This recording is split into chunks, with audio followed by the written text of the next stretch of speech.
But I so wanted to. I know. Yeah. Guten Oh, well. Tag. Wie geht's? Hello, everyone. Hello. I see they're rolling the final Gates. credits of PTUK. Good. Mia Gates. Excellent. Good. Mia Gates. That's yeah, a good thing. So we Did I didn't get that right? miss. Someone who speaks German. Like, What'd you say? Nick asked how it was going in German. And what'd you say? It's going I well. said, Nicht gut.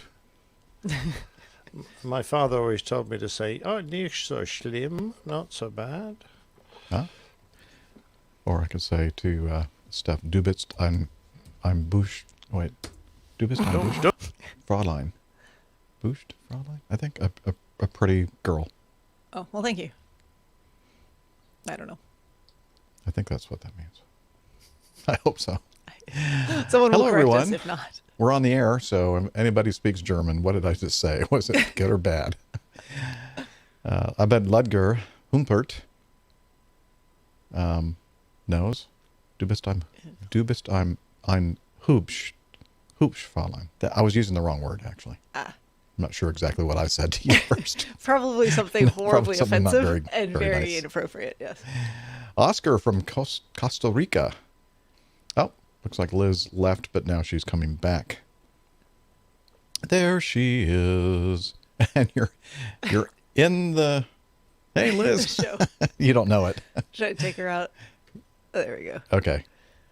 I feel like she can't. Yeah, somebody Do take much of Liz out. Take her out of her misery. Uh-huh.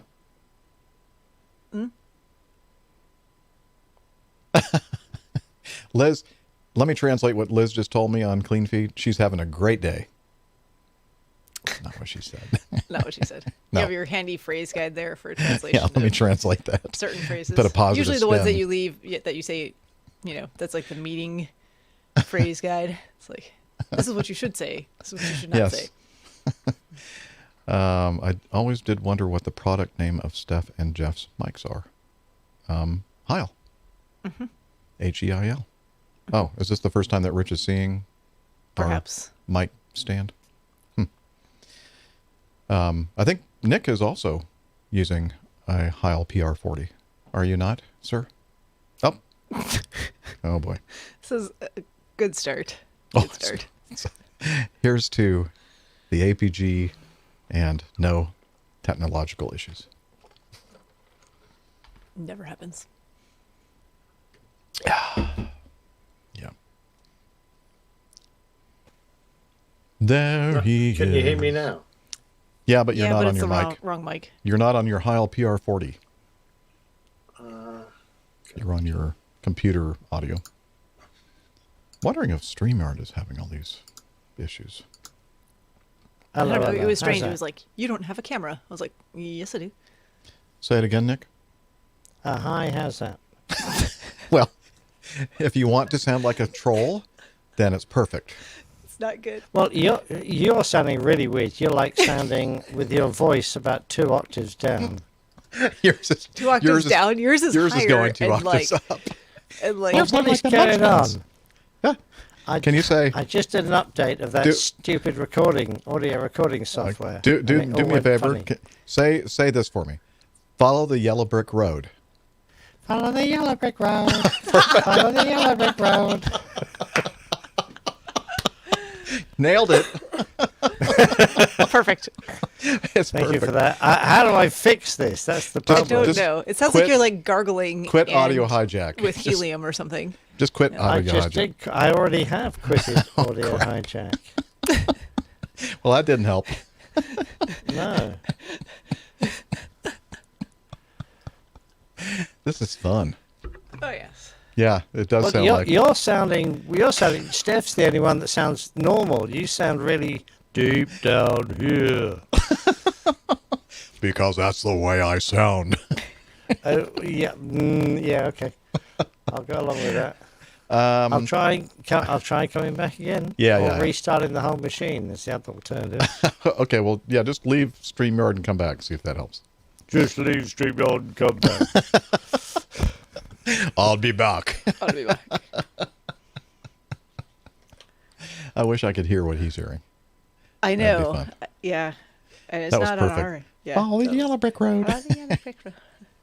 The Lollipop Guild. Yeah. We represent.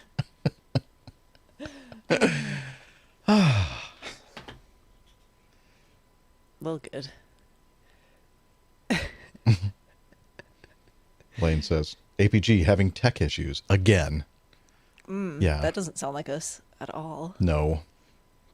Hey, but they were having, to be fair, as they would say in England, to be fair, they were also having tech issues when. Oh, really? Yeah, I missed they their started show. late today. Oh, geez. I know. Can you believe That never it? happens. That's like, I know. no.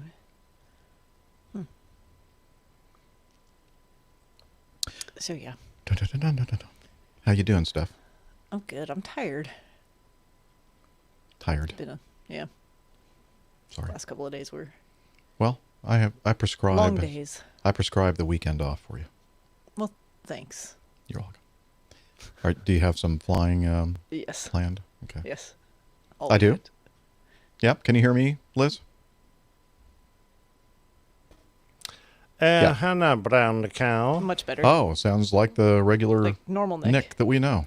And you, sir, don't sound like you're, nice and perky now, which is good.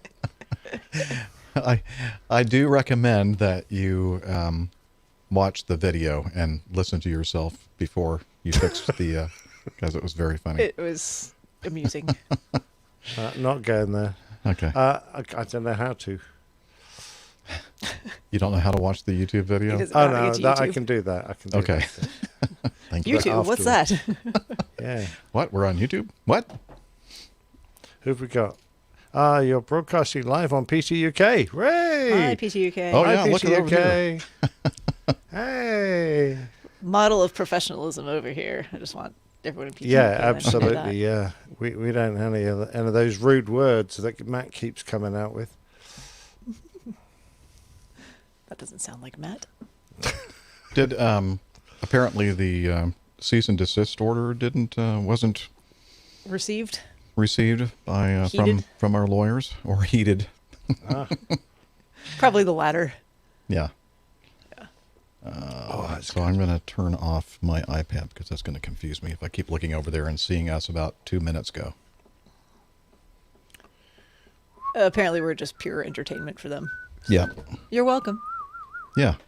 No charge. Some charge. If you could pay that invoice, we'd Yeah. be grateful. True. Okay. Look, there's an airplane behind me, Mhm. and there it is again. Isn't that clever? Oh, and I know where you got that pick. And we're going to have Yes. more from where that came from when we cover that particular piece of feedback today. Yes. We have several. So they're the several same photos. airplanes, although that particular one isn't there. Yeah. Very nice. Very nice. Okay. Me. Let's do a sound check on. I am recording, and don't you all worry about. No? What? Okay. Yeah. I'm not going to then. Not going to open more programs on Yeah, I my don't computer wanna than is mess necessary anything at up. the moment. So let me play the opening sound or intro in this. Let me quit this program just before I do anything else. No need to have that running. And no need to have this one running either. Okay. Let's see. Everything else looks good. And You're listening to the Airline Pilot Guy Show. that's really loud to me. How's the volume on that for you? Yeah, loud. Pretty loud. All right. How about now? The view from our side of the cockpit door. Perfect. Good? It's the airline pilot guy. Airline. Okay. So that's good. Yes? So Yep. unlike the 3 bears, it only took you 2 goes. Yeah. I'm getting better. There's no hope for him, Nick. No, there is no. Hey, I never claimed to be able to do an accent. As long as it's not your accent you're referring to. Getting better. Oh, am I missing something? Probably. Oh, well. Favorite Okay. T-shirt tonight? Bear Hunter. Very nice. Very nice. Why is it backwards? It's not. It's sort of imitation Cyrillic. Well, stand up again because it looked like it was spelled.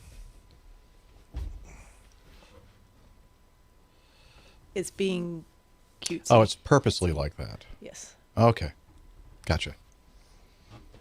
That's thanks to Adam. It looks like somebody that only had an elementary school education, and maybe not even that, did that. You shouldn't be so rude about the Soviets. That's very unfair. I don't think it has anything to do with the Soviets. Well, that's what it's supposed I to. know, It's like but someone- apparently. I think somebody it's the that equivalent had, of imitating accents. I Right? think anybody who did that was probably has an English background, I'm guessing. Probably. Absolutely. Okay. Definitely, yes. All right. I think we're going to go ahead and just start this thing. Give me a thumbs up, Liz. Yes. Perfect. Okay. You're listening to the Airline Pilot Guy Show. The view from our side of the cockpit door. WAPG. It's the Airline Pilot Guy. Airline Pilot Guy episode 449. Yeah, he's up in the sky. It's the Airline Pilot Guy. Hello, you're listening to the Airline Pilot Guy show, the view from our side of the cockpit door, with your host, Captain Jeff, broadcasting live from Studio 1A at APG headquarters in Roswell, Georgia. Today's show is recorded on the 20th of November, 2020. Yeah, he's up in the sky. It's the Airline Pilot Guy. It's your light and it's flying by. With the Airline Pilot Guy.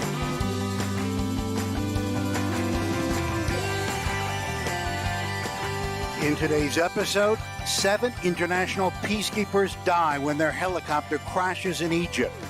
A Boeing 737 hits a bear while landing in Alaska.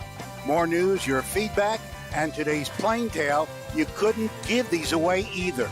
So get all settled in. Tray tables and seat backs in the upright and locked positions. Electronic devices powered on. I'm Radio Roger, and Flight 449 is ready for pushback.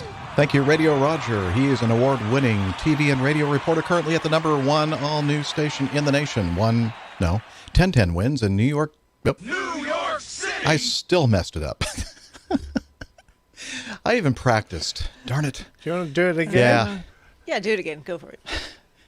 Thank you, Radio Roger. He's an award-winning TV and radio reporter, currently at the #1 all-news station in the nation. 1010 wins in New York City! much better.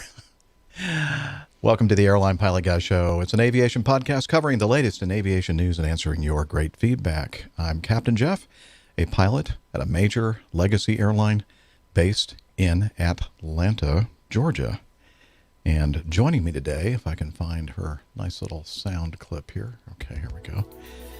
From her lakeside studio in South Kakalaki. She's a doctor, skydiver, marathon runner, strength training junkie, IPA connoisseur. I don't know what the other thing is I just said. And commercial multi-engine instrument rated backstabbing jumper dumper. Dr. Steph. Hey, Captain Jeff. It is so good to see you guys. Looking forward to a wonderful show today.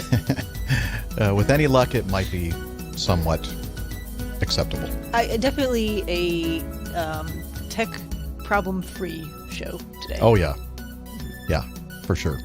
All right, and also joining us from his studio in the English countryside, professional photographer, former RAF fighter pilot, retired captain for an international airline based in London. It's Captain Nick. Good evening, you lovely people. Great to be back on the show again. Can't wait. And looking forward to a good one. Yeah, For a I think we're going to change. have some fun. Yeah, for a change. Thanks. Very, very kind of you to say so, sir. And with that, we're going to get on with the news.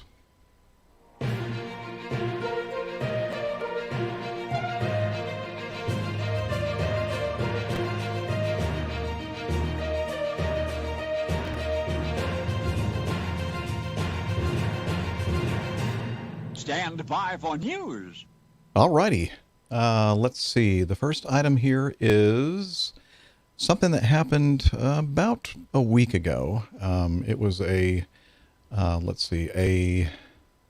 Волга-Днепр. yeah, Antonov AN-124, registration Romeo Alpha 82042, performing positioning flight 4066 from Новосибирск. to Vienna, Austria, with 14 people and 84 tons of cargo, auto parts on board.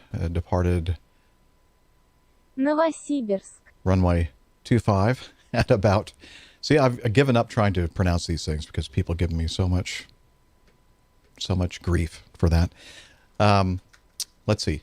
They took off from there, and let's see. I think they encountered some birds. I'm not sure if they've decided for sure that's what happened here, but let me continue to read here.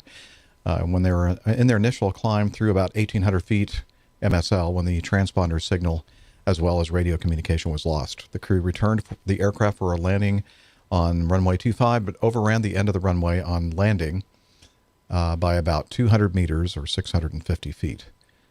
There were no injuries. It's very difficult for me to be not distracted by what's going on in Streamyard. Do you want to start the whole show again? I didn't do that. It just kicked me out that time. I see things popping in and out. I see Liz. I see Steph. She's gone. Now she's back. I'm going, what the hell is going on? I didn't leave. The first time I left because everyone said my video looked crappy. So I was like, well, I'll just leave and come back in and see if that fixes it. I did nothing. The internet signal looks fine. It's working in other places. I don't know. I think it's because Liz is not able to connect hardwire, Ethernet, her signal up there, and so she's relying upon her Wi-Fi signal, which is not very good. So, Oh no, Steph's picture definitely went grobbly. Yeah, I don't know why. But I'm so impressed, Jeff. You were the true professional. You kept going through all that hassle without even a hint that there was something going on. I'm very impressed indeed. I just decided now I'm I'm afraid to give to. up. All I did I'm was dying to know what was going on. I muted myself, and I definitely clicked mute and not leave, and then it muted for like 2 seconds, and then it just booted me out. And then Liz appeared suddenly, all by herself. Oh, did she? Liz is, yeah, I saw Liz too. And going, what the heck is going on here? I don't know. It weren't me. And now the back channel thing that we have set up. Oh, shoot. Not working. Let me take this thing off. Oh, crap. I can't hear you because just took off my headphones. Or my coat just took off my I told headphones. you, no tech problems whatsoever on this show today. Okay, now I have that back in my ear. Mm-hmm. Oh, boy. It's great working for such a professional outfit. And you wonder why we have other kinds of jobs for a real living. Not our day job. This is not our day job, and you can see why. Christopher says we're not on YouTube. We are, Christopher. You have to go to the airlinepilotguy.com website and click on the live on YouTube? APG on YouTube. Yeah, that's the best way to find it because it's not. Yeah. It's not searchable. I can't talk either. We purposely do not make this a public event on YouTube because we don't like trolls. We had a lot of trolls. Steph got tired of listening to all their suggestions, which were not really rated G. Liz is having fits with I'm not seeing you on no, you're not on Clean Feed, Liz. I don't see you there. You're not connected at all to Clean Feed. Yeah, good point, Lane. He says maybe it will get better after 450 episodes. I think so. Yeah, definitely. That's the magic number. I wouldn't hold your breath though, really. For true professionalism in podcast. I can hear you, Liz, on Clean Feed. Yeah, I can hear you. Yes? Okay. This is fun. Yes. Are we enjoying ourselves yet? Yes. Yep. Very much so. I am. That's good. I don't know about Jeff, but I'm having a great time. Really, I am. This is fun. If I were concerned about this being a professional quality production, I might not be having fun. But I really don't care. Honestly. Okay, I'm going to start off with the first up in our news notebook is an incident that happened in a town in Russia, and I'm not going to pronounce it. I'm going to let this young lady. Новосибирск. I still can't understand what she's saying, but She's about 13 years older. I think so. Yeah, Novosibirsk. Novosibirsk. There we go. Seabiscuit. Perfect. Yes. And what was the airline involved here, Steph? I'm going to let the 13-year-old pronounce Okay. Волга-Днепр. that. Volga-Dnepr. An Antonov AN-124, registration RA82042, performing positioning flight 4066 from Новосибирск. to Vienna. I know how to pronounce that one. Austria. With 14 people and 84 tons of cargo, which was mostly auto parts on board, departed the runway 25 at about 12:08 local time and was in the initial climb through about 1,800 feet MSL when the transponder signal as well as radio communication was lost. The crew returned the aircraft for a landing on runway 25, but overran the end of the runway on landing by about 200 meters or 650 feet. There were no injuries. The aircraft sustained substantial damage to wings and the landing gear.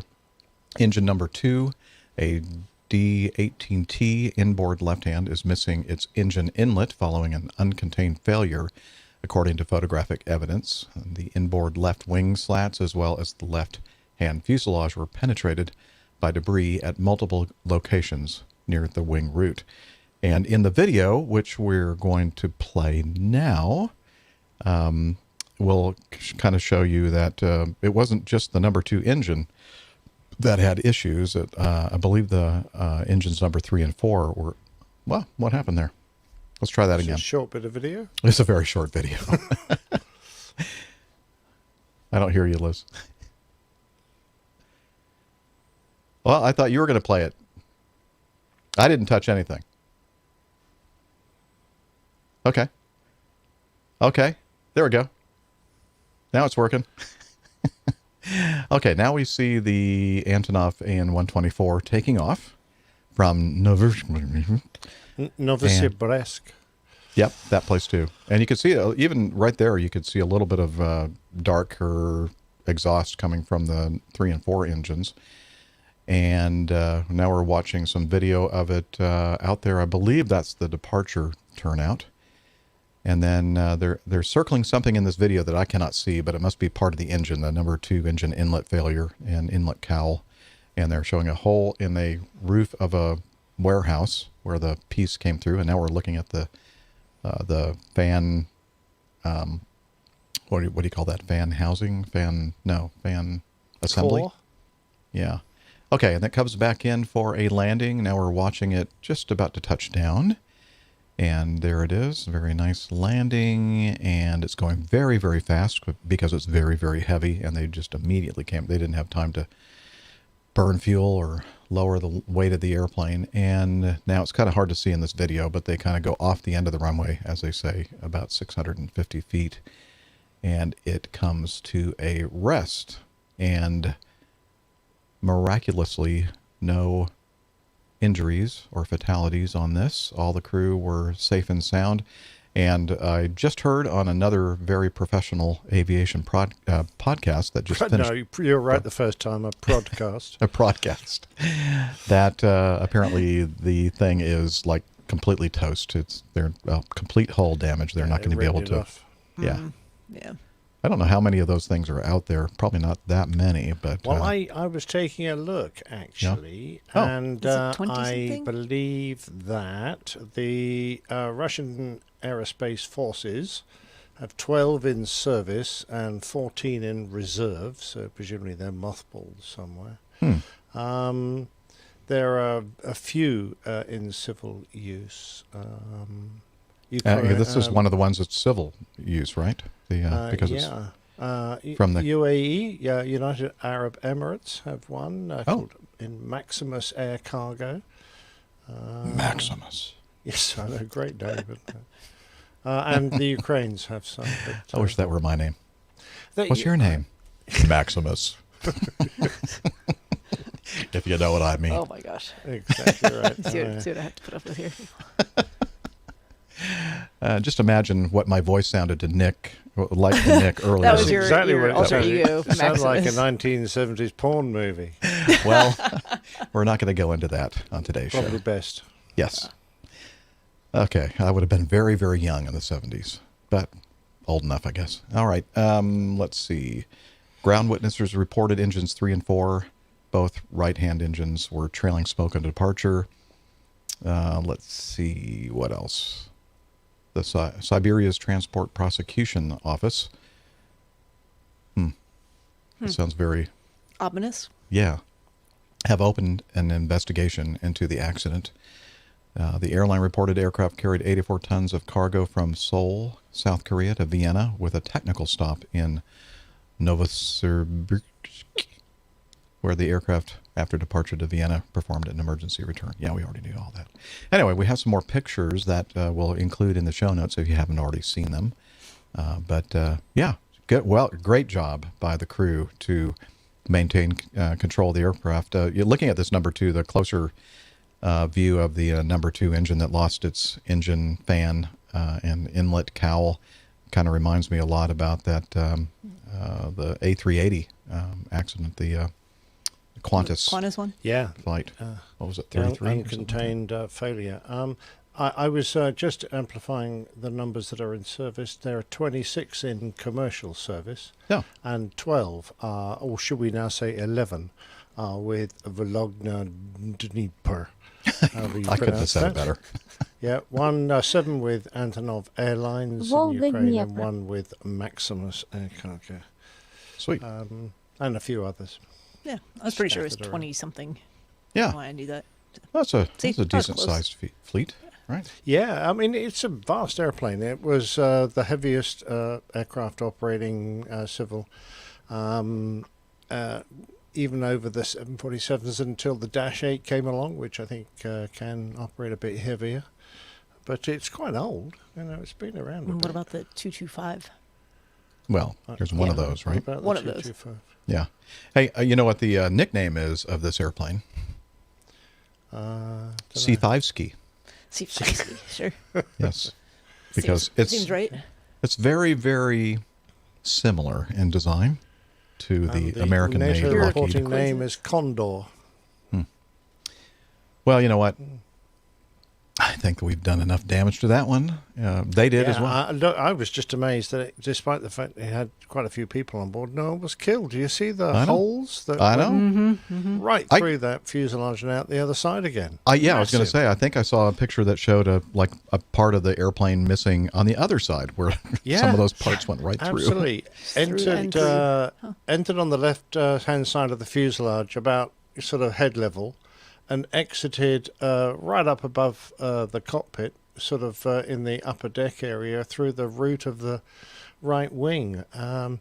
Just cleaved. And it's a huge gash it put in the fuselage. Has to be, 8 feet tall? I mean, it just... it must have been terrifying when all those bits came off and went ploughing through the fuselage. Even more terrifying than normal. Yeah, absolutely. But I mean, really terrifying. Really This one terrifying. justifiably terrifying. And I think you're right about the birds, because there's a picture of feathers and I a bit saw of that. blood splatter around the intake of one of the engines. It may possibly have lost both the 3 and 4. So if the Or at guy reduced was on power. on a 2-engine approach, or 1.5, did a excellent job bringing it back. Very impressed. And of course must have lost a lot of his electrics, because we can see pictures of cut through cables. Yep. And he obviously Wiring, lost his radios and his Lost transponders. radios, So transponder, a yeah. lot of kit on board the flight deck probably would have died. So I'm just amazed they got it back safely, and very impressed with the crew of, I think it's about 6 on this aircraft. A representative from the Plain Talking UK podcast in our Yeah. live audience says these engines were previously mandated for inspection by Ukrainian authorities back in March. So that, I guess he's implying that that did not take place. Oh, I don't know. If there are any lawyers out there, will you please speak to PT UK, not us? Right. Yeah. Tell them to cease and desist, please. Yeah, absolutely. All right. Well, if we learn anything new about that, I'm sure that we'll hear about it on the PTUK. Plain Talking UK Then we can podcast. copy it. And moving on to item B. Now, Nick, you're the one that included this in our news segment, and so I'm going to hand it over to you, sir. You have Thanks. the I airplane. thought this was very interesting because it just shows two sides of the same coin. We're talking really about new pilot training. So the first article was... I'm trying to... I can see who wrote it. Flight Global, I think? Source, CAE. That's where the picture came from. Could be Flight Global. Yeah, I think Flight Global is the one that had the article. Okay. So the article is Aviation will need 27,000 new pilots in 2021. That's not far away, 2021. Only a couple of months. And they're saying despite the industry slump and massive pilot layoffs, global civil aviation industry will require an estimated 27,000 pilots over the over 250,000 in the coming decade. The forecast comes from the Canadian training and simulation provider CAE. Kind of suspect. I think most of us know that company because they build and provide simulators around the world, and almost all of my simulator flying was That's done why in I CAE simulator. I hate that company. Yeah. I hate you. They don't have So they're saying fond thoughts this for them. year the Special number of place in your heart. active pilots has declined between 87,000 by around 87,000 to around 300,000, but we bump up to an estimated 374,000 by the end of 2021, say CAE. Now, you've got that side of the coin. So there's this company that make a whole bunch of simulators, which obviously very required, a very essential part of pilot training, saying there's going to be a huge demand.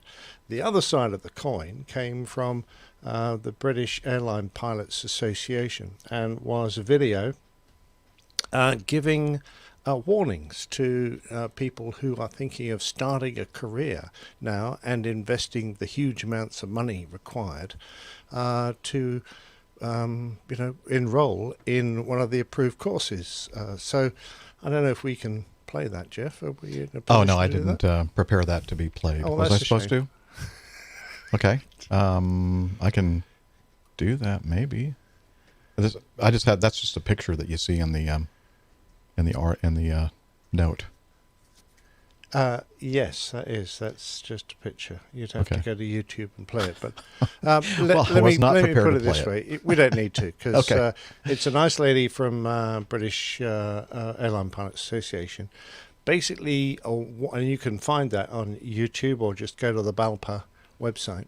Basically saying that anyone considering starting a career right now should do so with great caution, because despite this forecast and other forecasts by training providers, there are so many unemployed and very well qualified pilots out there still looking for jobs, and the market is likely to be so depressed over the next few years that they're saying that we would recommend you hold off on making any big decisions about when to start your flying training if you want to.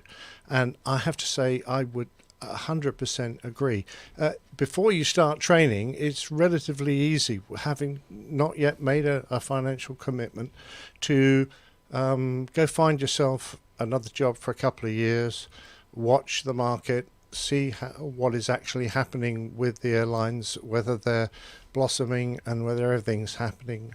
But once you've made your commitment and you've thrown all that money at it, if you come out the other end and the market's still depressed and there's no job, you've got the great problem of all your qualifications timing out before you can find someone to employ you. And what's more, you may find yourself in a job that doesn't pay particularly well, and you've got a huge loan to service. So have a good, strong think about it. And this particular pair of articles really emphasizes the two different sides. And if you only listen to one side, only listen to all the predictions of lots of jobs and you'll be fine and carry on, and not to the other side from the professional pilots unions that are out there advising you take care, then you may make a poor decision. Right. And, in a way, the way that the unions make their money, so to speak, is more union members paying union dues. And so for them to say, really think about this and don't spend your money, a lot of money on this training and get into a lot of debt, because things may not be recovering as quickly as some entities may want you to believe, such as the company that makes all these simulators for your training. Are you saying that they've got different motives for but their predictions? But in a way, the unions, they should have the same right. motive. I mean, they need more the more pilots, the more income they get from dues.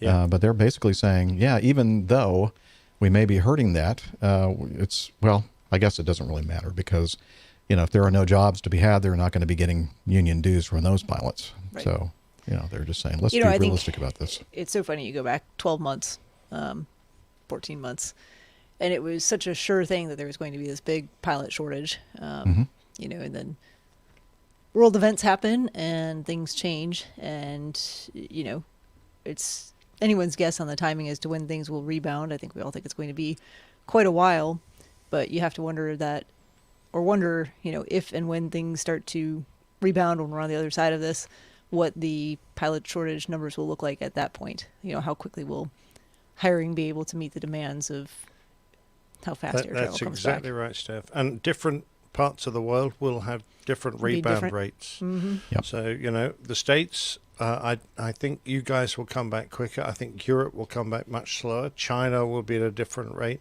There are countries out there which don't have a lot of internal flying, a lot of international flying. They won't bounce back very quick because, it's going to be hard to get into a lot of countries which still have the pandemic there. Of course, we're all hoping that everyone gets their jobs back and that new pilots are brought into the scene very quickly. But I really do, at the moment, warn people about being too enthusiastic and committing too much money straight away. Yep. Yeah, I just think the timing is going to be very, very difficult to figure out and predict. For sure. In And order I to would meet also demand. say, particularly, if you're in Britain, you can become a member of the British Airline Pilots Association and have access to all their very well-organized resources for free if you're unemployed. You only start paying when you've got a wage. So, apply and become a member and get all those members' resources.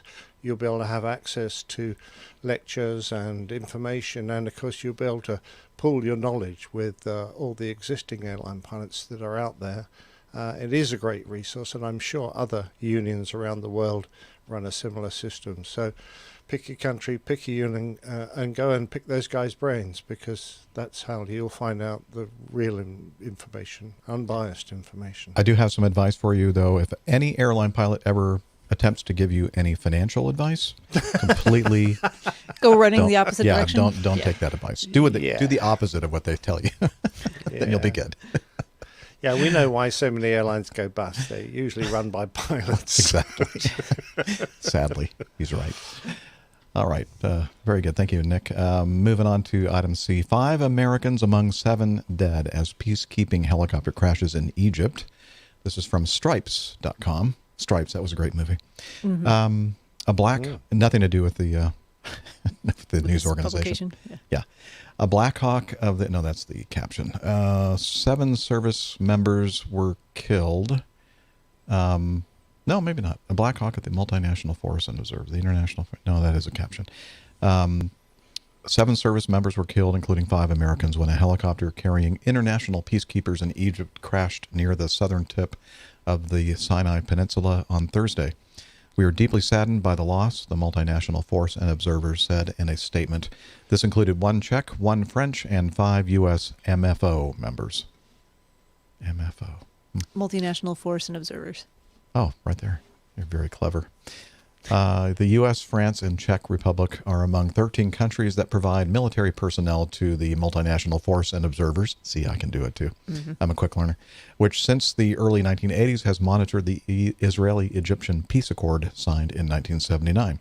8 people were on board the helicopter. The only survivor, an American, was, typical, right, was medically evacuated, MFO has said.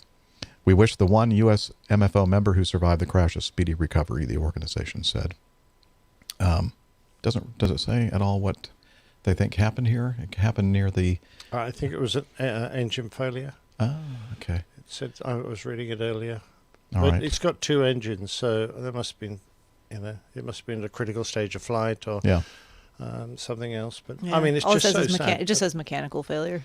Yeah. Peacekeeping forces are just, they're just doing one of the best jobs in the world, with regards maintaining stability. And, it's a dangerous job, not the least because, you're in harm's way a lot of the time. And to lose them on what looks like a straightforward helicopter flight is very sad. Yep. Mm-hmm. All right. Continuing on, this was sent in to us from Robert, Richard, Dick, so many names that we're gonna Hamish. But Hamish. Robert Fairbairn sent us this piece of information. Very interesting. The flight was still near the airport when the engine on the Diamond DA-40 November Golf quit.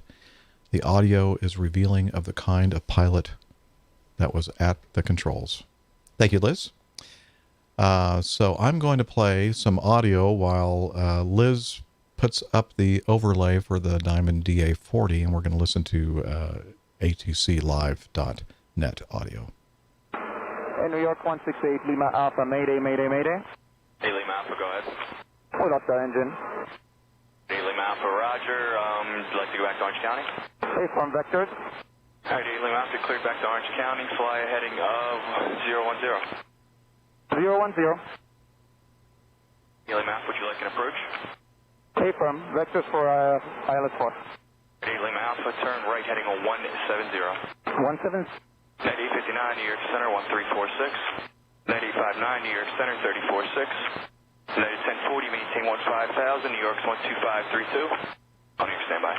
Hey, Lima Alpha, the field is off your 9 o'clock in about 3 miles. New York 170. Hey, Lima Alpha, actually, disregard. On your standby. 1040, 2532. Break 5732, Boston's 343. Delta 1030, New York Center, 12532. New York 168 Lima Alpha, we're in IMC right now, still heading 170. All right, Lima Alpha, roger. If you'd like the ILS, have to vector you out a little farther. No, just vector VMC and we'll go down. We're 3,000 feet right now. All right, Lima Alpha, turn left heading at 010. The field's 9 o'clock in about a mile and a half, 2 miles. Left 010. We're in IMC. Roger. New York, Baron 106, Mike Bravo, do you hear? 6 Mike Bravo, go ahead. Oh, we'll go ahead and cancel IFR. We broke out about 1,400, 1,300. 6 Mike Bravo, cancellation received. Have a good day. You too, thanks. Delta 1030, center 2532. New York, you said 010? 1000, center 346. New York 168 Lima Alpha, verify 010. Lima Alpha, affirmative. The field's off you 11 o'clock in about a mile. 010, roger. We're 2,300, descending IMC. JetBlue 1045, direct Zims, climb 17,000.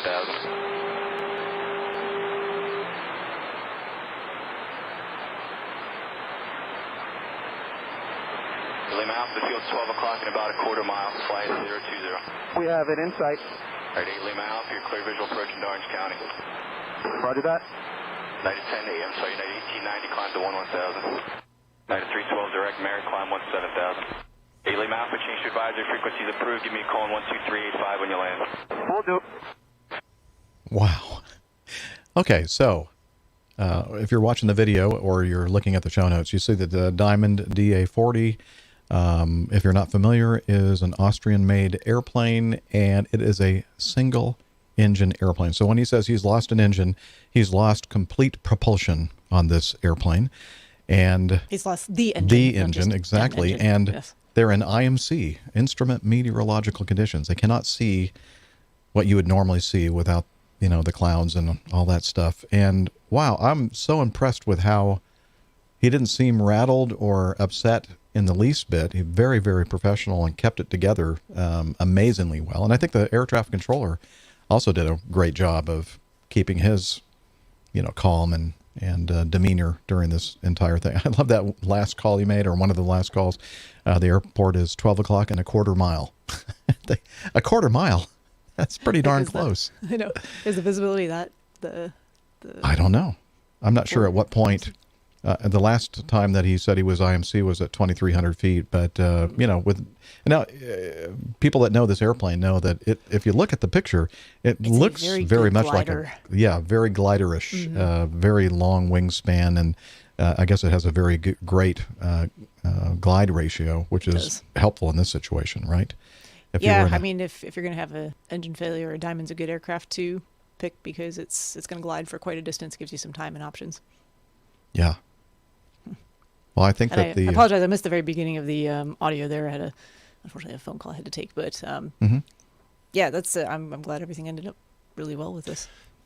So I'm questioning you guys because obviously I'm not as familiar with the sort of air traffic systems over there than I'm over here. In the UK, the controller would either have cleared its frequency or found a discrete frequency to work this guy on. And once someone says Mayday on a frequency, everybody shuts up. But this was just incredibly busy. So I've got to admire the pilot who managed to cope with dealing with this emergency and trying to listen out for his call sign amongst all the other stuff that was going on to hear his instructions. Because the UK, I have a feeling that would have been handled slightly differently. Yeah, and that area that they were in is just so darn busy. I'm not even sure they would have a discrete frequency to send them to. What do you think, Steph? I'm sure they could probably find one, but I know the audio was 121.5, but I know the the audio here was compressed time-wise as well. I think it said in the article. So depending on how quickly things happen, you might not have time to do that, I guess. Yeah. I agree, though. I had the same kind of impression that you had, Nick, where, all these other things were going on at the same time. And this guy was like right on the edge of living and dying in this particular incident.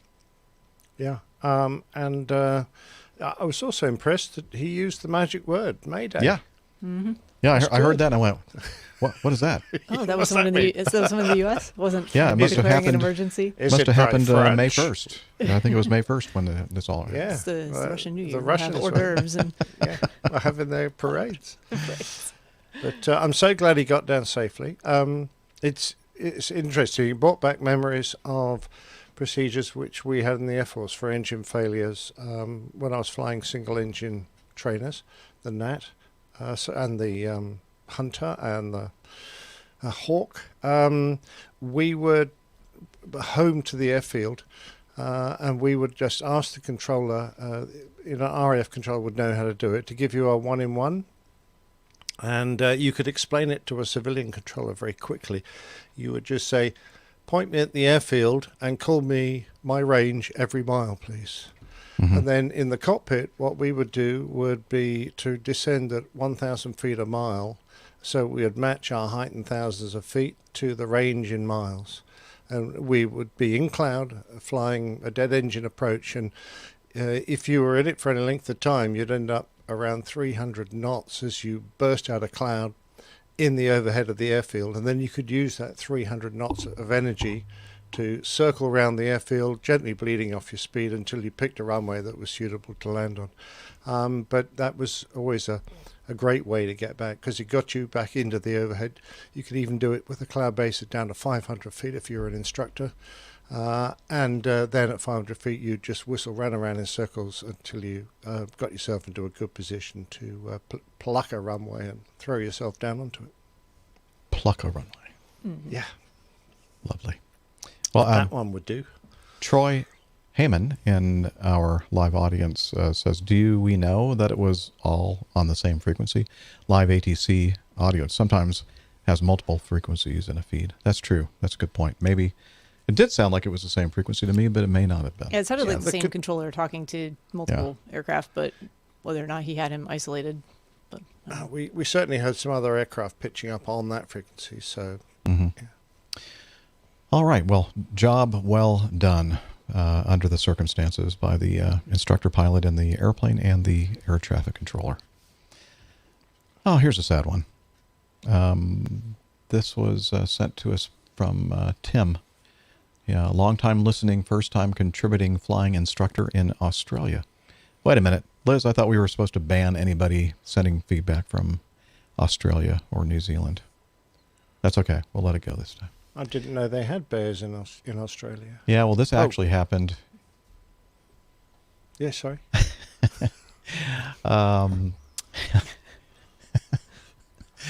I want to know what was said between Liz and Jeff in that moment there, because clearly there was something. Hi, APG team.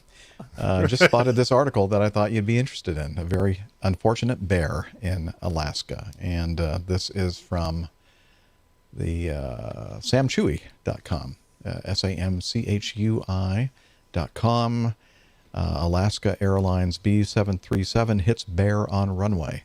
An Alaska Boeing 737-700 has been damaged following a collision with a brown bear in Yucatan, Alaska. None of the passengers on board were injured, but the bear was killed immediately. Are those the bear's footprints? I don't know. I don't think so. Those look like running around with a sore Those head. look like shoes. Yeah. Maybe the bear was wearing shoes, but I doubt it. I think No, that it's those no were shoes. It's very cold out there. human footprints. The incident occurred shortly before 1830 local time, so the flight crew had limited visibility on the dark runway. A runway inspection 10 minutes prior to flight AS-66 landing showed no signs of wildlife. However, the two pilots spotted the bear and its 2-year-old cub crossing the runway as the plane was slowing down after landing. The nose gear missed the bears, but the captain felt an impact on the left side after the bears passed under the plane. The flight crew then noticed the deceased bear lying about 20 feet off the center of the runway while taxiing to the gate, according to an Alaska Airlines statement. The cub was later found uninjured. The 2-year-old cub was found uninjured by airport officials. The left engine cowl was damaged, and the airline has said that the Boeing 737 will need to be repaired over the coming days. You'll see some of the pictures of the damage to the left engine cowling on or in the show notes.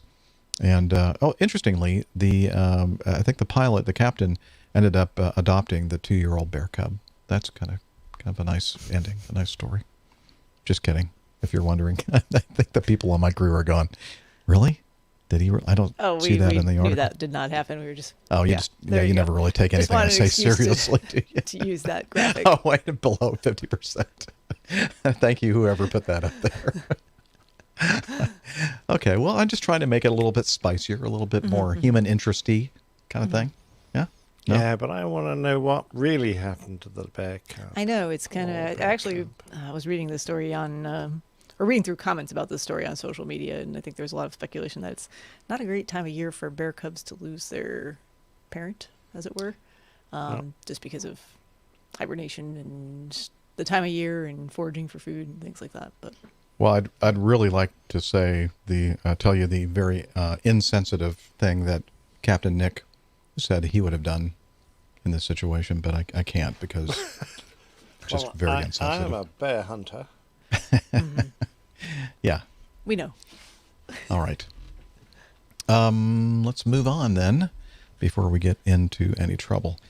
Pilots of Pobeda Airlines, never heard of them, 737 flight, draw a male genitalia in the sky during scheduled flight in support of footballer.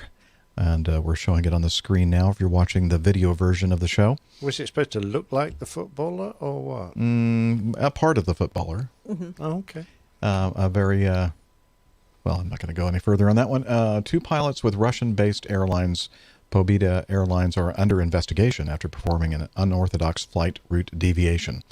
On November 11th, the pilots in command of scheduled flight 407 from Moscow to Yekaterinburg routed their Boeing 737-800 to form a pattern of a giant phallic symbol in the sky. Anyone who happened to be looking up from the ground most likely not have taken notice as the maneuver being done at cruise at 35,000 feet. Yeah, well, they probably weren't even putting out a contrail, so they would have known. However, flight enthusiasts who look at sites such as FlightAware and Flight Radar 24 would have seen the ground track of the flight. And it says the flight normally takes about 2 hours and some change to complete, but it ended up taking 30 minutes more to get to its destination due to the added routing. Ooh, 30 minutes. Not bad. Based on the scheduled arrival time, the flight was 20 minutes late. That's a wink right there. According to Metro News, the pilots were showing support for Artem Dzyuba? I don't know. Captain Dzyuba, captain of the Russian football team. He was recently suspended from international service after videos of him pleasuring himself in bed were leaked online. The video was apparently... They keep using inappropriate words. The video was apparently obtained by an alleged hacker who tried to blackmail the football star for $5 million. And he probably said, yes, go stuff it. Yeah. So to speak. Russia's Federal Air Transport Agency has since launched an investigation into the matter, and the pilots of the low-cost Aeroflot subsidiary have since been suspended. Uh-oh. Yeah, according to the report, the pilots managed to pull off the stunt because they had requested permission to deviate from the planned route, quote, due to a need to check radio navigation equipment. The air traffic controllers manning the airspace at the time are also being interviewed to confirm whether they did indeed grant permission for the deviation, even though they might not have been aware of what the pilot's true intentions were. I'll bet they did. They're probably all in cahoots. I don't know. When we get to, when we check on with you, we're going to need a few minutes here to, do an the thing unusual... we discussed. Yes. Practice our artwork. Wink, wink. Okay. Anyway, it's usually just U.S. Navy pilots up to these kind of shenanigans, but, the Russian pilots wanted to get in and have some fun with it as well, I guess. And finally, moving on to our last item. Yes, it's been a while since we've talked about it because we've kind of shied away from talking at all about the 737 MAX because we just got so tired of it. Looks like they finally have approved the final rule regarding recertification. Maxed out. Yes, we were maxed out. Thank you, Liz. From the FAA.gov actual final rule, I'll read a little bit of the summary of the final rule. After careful consideration of the comments submitted and further review of the proposal, the FAA adopts this final rule. This final rule mandates corrective action that addresses an unsafe condition on the 737 MAX. This unsafe condition is the potential for a single erroneously high AOA sensor input received by the flight control system to result in repeated airplane nose-down trim of the horizontal stabilizer, which, in combination with multiple flight deck effects, could affect the flight crew's ability to accomplish continued safe flight and landing. As proposed in the Notice of Published Rulemaking, the corrective actions mandated by this airworthiness directive include a revision of the airplane's flight control laws, part of the software. The new flight control laws now require inputs from both AOA sensors, probably should have been that way to begin with, in order to activate MCAS. They also compare the inputs from the two sensors, and if those inputs differ significantly, greater than 5.5 degrees for a specified period of time, will disable the speed trim system, which includes MCAS, for the remainder of the flight, and provide a corresponding indication of the deactivation on the flight deck. The new flight control laws now permit only one activation of MCAS per sensed high AOA event and limit the magnitude of any MCAS command to move the horizontal stabilizer such that the resulting position of the stabilizer will preserve the flight crew's ability to control the airplane's pitch by using only the control column. This means the pilot will have sufficient control authority without the need to make electric or manual stabilizer trim inputs. The new flight control laws also include FCC, flight control computer integrity monitoring of each FCC's performance and cross-FCC monitoring which detects and stops erroneous FCC-generated stabilizer trim commands, including MCAS. It goes on. That was just most of the summary of this. So the U.S. Federal Aviation Administration has deemed that this will take care of making this safe to fly passengers again. And the Airline Pilots Association, the main union for most of the airline pilots in the U.S. and Canada, I think over 59,000 pilots at 35 U.S. and Canadian airlines, put out this statement. The Airline Pilots Association, based on the Airworthiness Directive, ALPA believes that the engineering fixes to the flight-critical aircraft systems are sound and will be an effective component that leads to the safe return to service of the 737 MAX. While ALPA continues to review the specific enhanced flight crew training details contained in the Flight Standardization Board report, the months-long process, involvement, and collaboration by all segments of the industry has demonstrated an earnest commitment to the aircraft's airworthiness and improved documentation and procedures. Anyway, that's about half of their prepared statement. So they're basically giving their blessing for pilots represented by this particular union that they think it's okay to go ahead and fly the airplane. So now it's not true that all unions are around the world, and in fact, even some regulatory agencies around the world have adopted this same stance. So I think they still have a road to go before it's going to be authorized for passenger service throughout the world. But most of the operators will be in the States. So yes. I'm guessing that that's really good news. Boeing will be able to start shifting them away from Boeing Field. Actually, I'm just thinking some of the airlines may not be so keen to have them yet. Yeah, timing is everything, and timing's not fantastic. Yeah, are you sure right it's now. ready? Yeah. We should take a We little really don't closer need look. it right now. You can hold off a little bit longer. Yeah. There's a bunch of them, American branded ones at Tulsa. They were parked all really? over the place. Yeah. I think a bulk I'm of sure Boeing will be delighted to get all this behind them. Oh, yeah. For sure. Okay. That's it for our news today on the show. And let's get over here to this page so I can play this. And you know what that means? It's time for getting to know us. Let's see. It's been more than a week, right? It's been about a week and a half, something like that, since we recorded episode 448. And glad to be back with the crew and the community, especially those of you who are with us in the live audience. Great to see you all. And to all of you listening, thank you for your continued support. We do really appreciate that. Steph, what have you been up to since the last show? Gosh, work has been really busy still, which is kind of crazy. Just considering everything going on in the world these days, and considering What, I'm something not happened? no. Okay. Yeah. No, it's I mean, look, I've been saying this for months now. I'm kind of surprised, even with COVID stuff and everything else. Sorry, I probably shouldn't say the word on the podcast.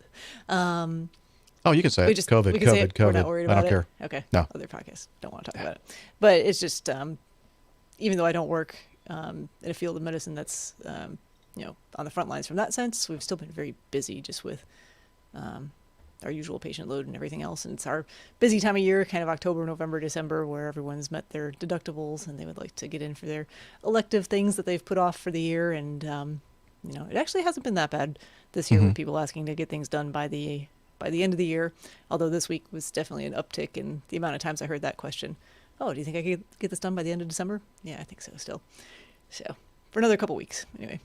Yeah. So that's been busy. And then did a little bit of flying last weekend, mostly in the 182 and over at a small local airfield where they were having a bit of an aviation day. So they were doing airplane rides and some tandem skydives, and I think they had some remote control aircraft on the field, powered parachute stuff, and some really good barbecue. So that was a lot of fun. little confusion I heard when they pushed out somebody that didn't have a parachute, wasn't supposed to be skydiving that day. Or something like that. No, I'm just kidding. That definitely didn't happen.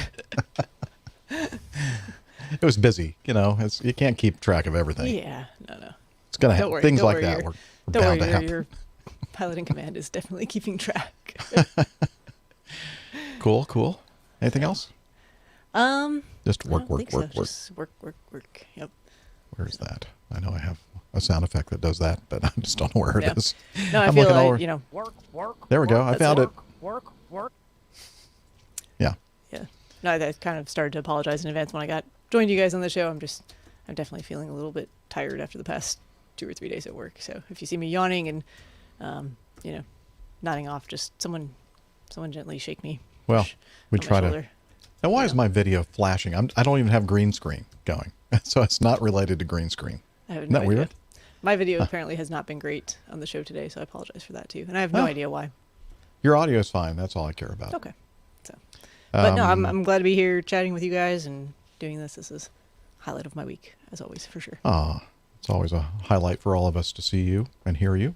What's the weather supposed to be like this weekend? Are you going to be able to get some I think it's supposed to be really nice. Good. Yeah, should be good. Very good. Mm-hmm. And then I guess next week here in the U.S. I'm sorry. Go ahead, Liz.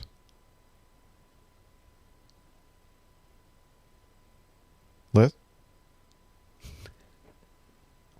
No, nobody cares about Rick, Liz. Let's not even mention him.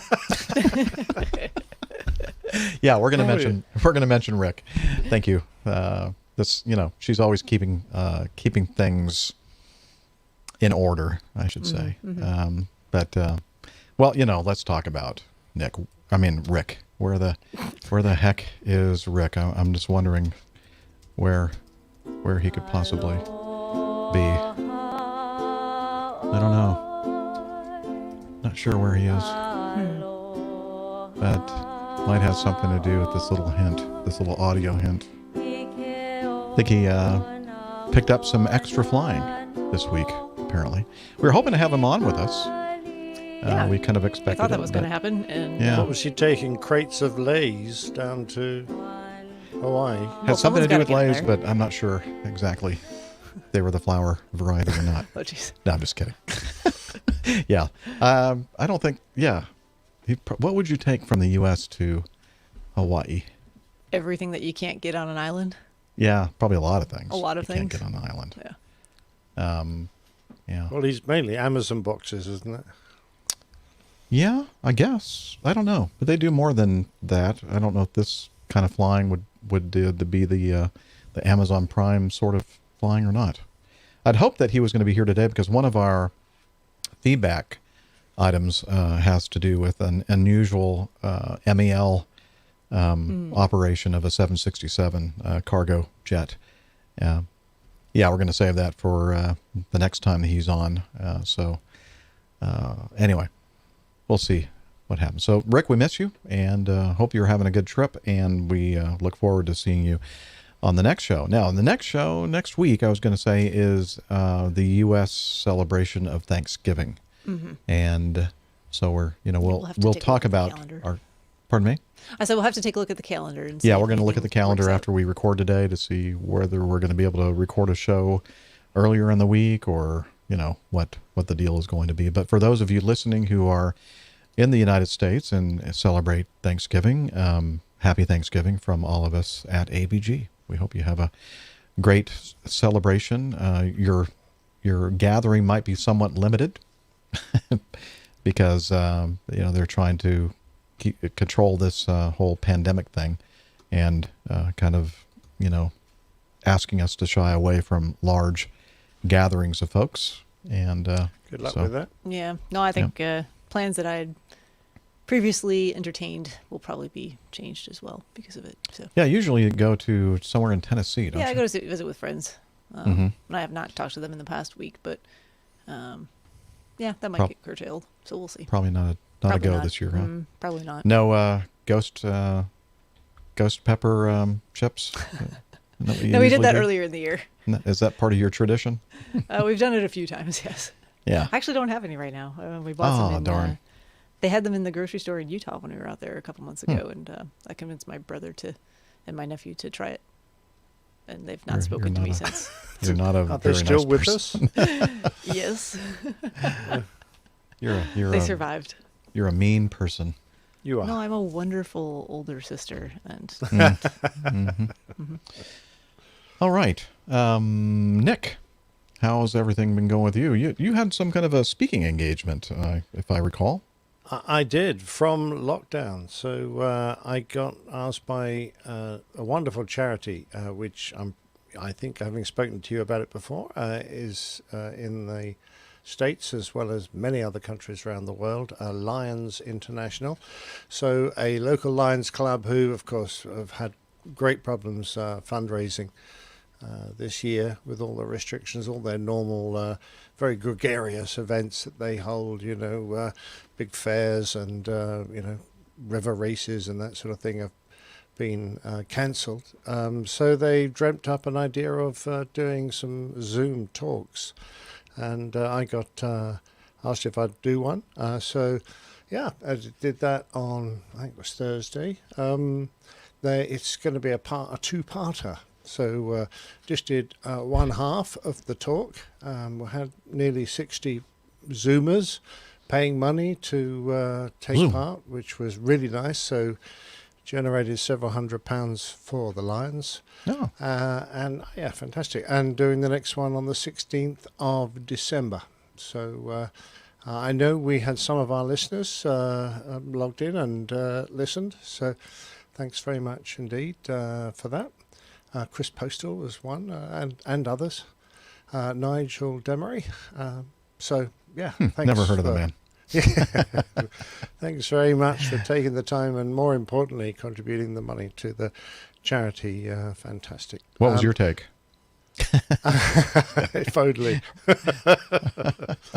And, of course, I've been moonlighting for other podcasts as well. So I am busily writing, preparing myself for an interview with the wonderful George Lee, who fantastic Air Force pilot, civil airline pilot for Cathay Pacific, but much more importantly, 3 times on the trot, World Open gliding champion. So, wow. I mean, that's a feat never been achieved before or after or since. So, marvellous fella. He's in his 80s now, lives in Australia. And I'll be interviewing him over the internet at some point for PT UK. So I've been reading his fantastic book and preparing myself for that. So that's been something that's been keeping me very busy. I'm glad they found somebody that speaks Australian. Yeah, I know. You see, I'm multilingual. Yeah, absolutely. Mm-hmm. All right. Look forward to hearing that. Does that mean I have to listen to the PTUK, though, to hear that interview? Probably. Yeah, okay. I probably, sadly. Oh, well. I Guess may I'll miss pinch it. a bit for plain tail, but we'll see. All right. Very good. We'll look forward to it. Okay. And myself, I just flew a trip. Hey, you're the pilot, of course. I keep forgetting I'm you're the a pilot. active airline pilot. Reactivated. You know the title of the show, Airline Pilot Guy? That's Jeff. Reactivated now. Somebody had said, sent us some feedback saying that we needed to find another person that was actually actively flying in the airlines. I'm thinking, wait a minute. Yeah. You know. It was just a small hiatus. That's all. Yeah, right. You can get medicine for that. True. I'm sure. Anyway. Hiatus hernias. Stomach of the hiatal hernias. Yeah. So I had a 3-day trip, Monday, Tuesday, Wednesday, and had a really, really good first officer, Erica. And so I show up on Monday morning, get there a little kind of early, because I'm still trying to get used to all these routines that I have not been doing for quite some time. Not only, or just flying at all, actually, and then flying something that I'm not used to flying.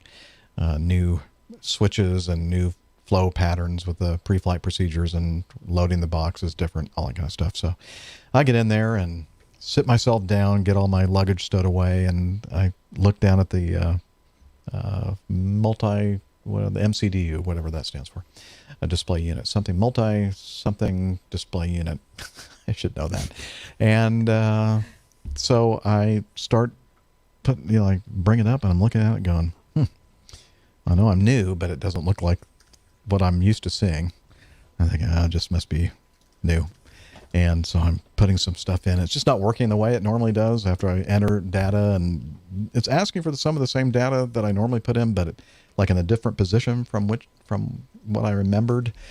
And I'm thinking, I wish my first officer would show up, because I think I need some help. Work this. Multifunctional control and display unit. That was trying to search for it. What was it? Multifunction control and display unit. Oh, okay. So M must stand for multifunction control and display unit. Okay, thank you. Should be the MFCDU, don't you think? We just called it the MFDU. Yeah, I call it the thing that you put all the stuff in. Ours is quicker. Okay, and so I'm struggling with this, honestly, and I'm starting to get a little nervous because there's the passengers are starting to board, and so I know we have like less than 30 minutes or 35 minutes to go, and a walk around has not been done yet, and I'm thinking, where's my first officer? And so she finally shows up. I've never flown with her before, but I'm thinking that she must have been on this airplane for quite some time, so I'm going to really appreciate this experience that she has. And so I explained what I'm looking at and what I'm having troubles with, and I said, I'm so happy that you're here to have somebody with experience. And she said, well, I'm brand new too. I'm like, huh? Uh-oh. And I said, when did you go through training? October. Oh yeah, me too. So we're like, so what are we, the blind leading the blind? Exactly. Basically. So thank goodness the passengers don't know that we're up there going, what is this? Why can't we figure this out?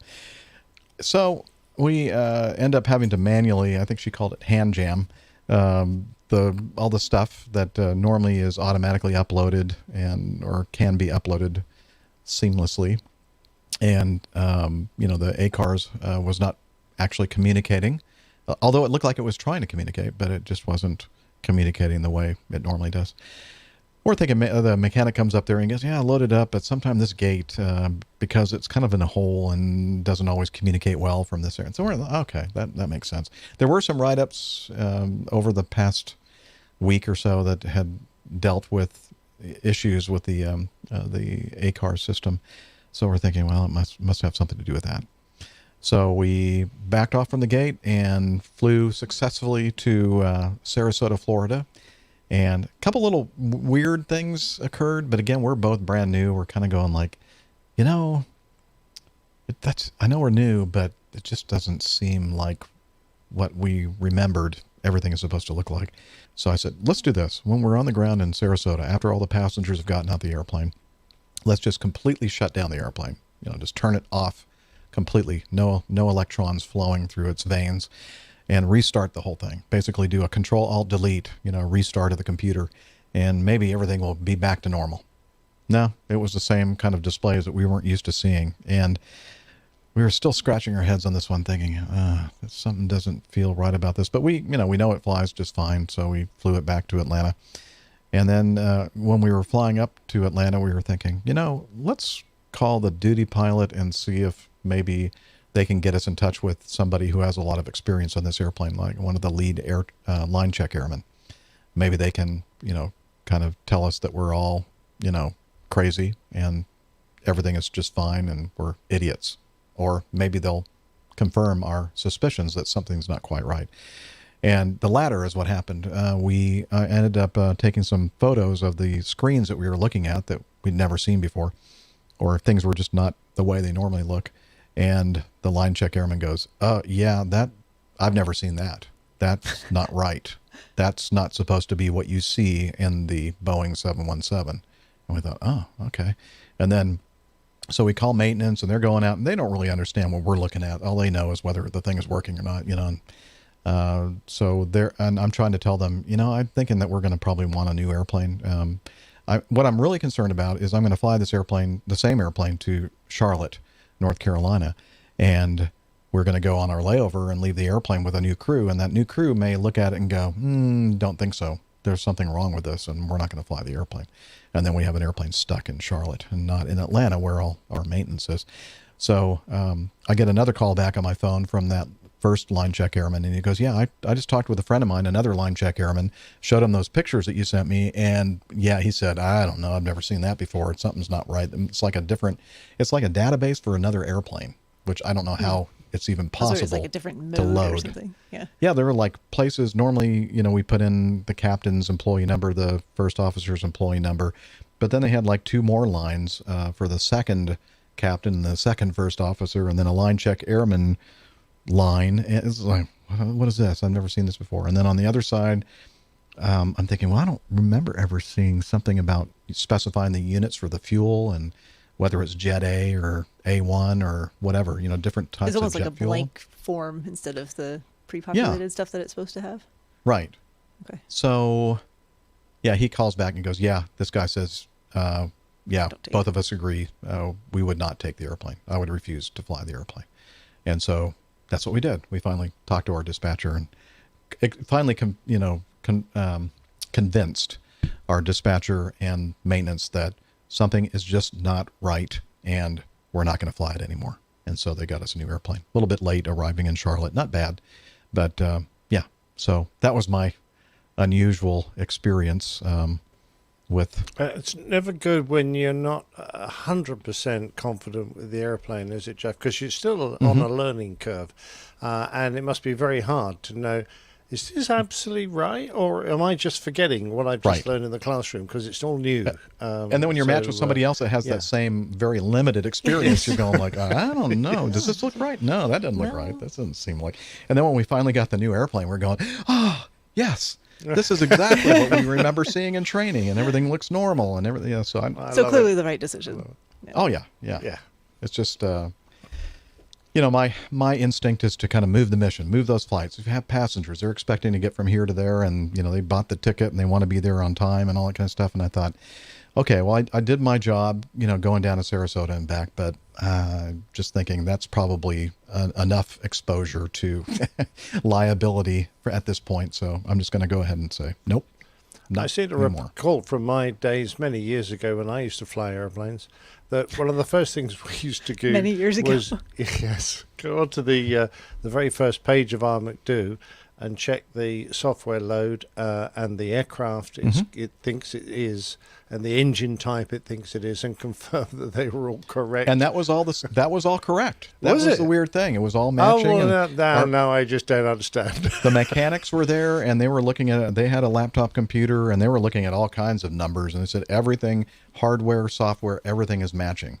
And we're thinking, well, maybe when they were like reloading the database, when they were trying to troubleshoot this ACARS problem, something happened. It got, what's the term? Reset. Corrupted. Yeah, corrupted, perhaps. I was going to say something else, but then I thought corrupted was probably the best word. Yeah.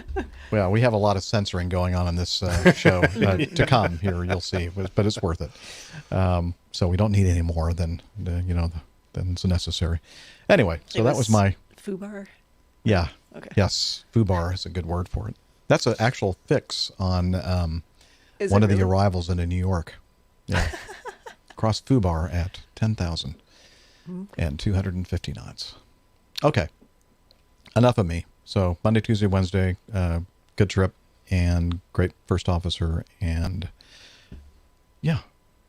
So nothing really else to say. I'm off. I'm on vacation starting Tuesday of next week. So you can't take a vacation yet, Jeff. You'll forget everything you've done. Oh, that's true. But I have to. Well, what are you going to do? I'm not sure how I could do any worse. See, now I was supposed to have a vacation day the Friday after Thanksgiving. They said, well, we really need someone to be available.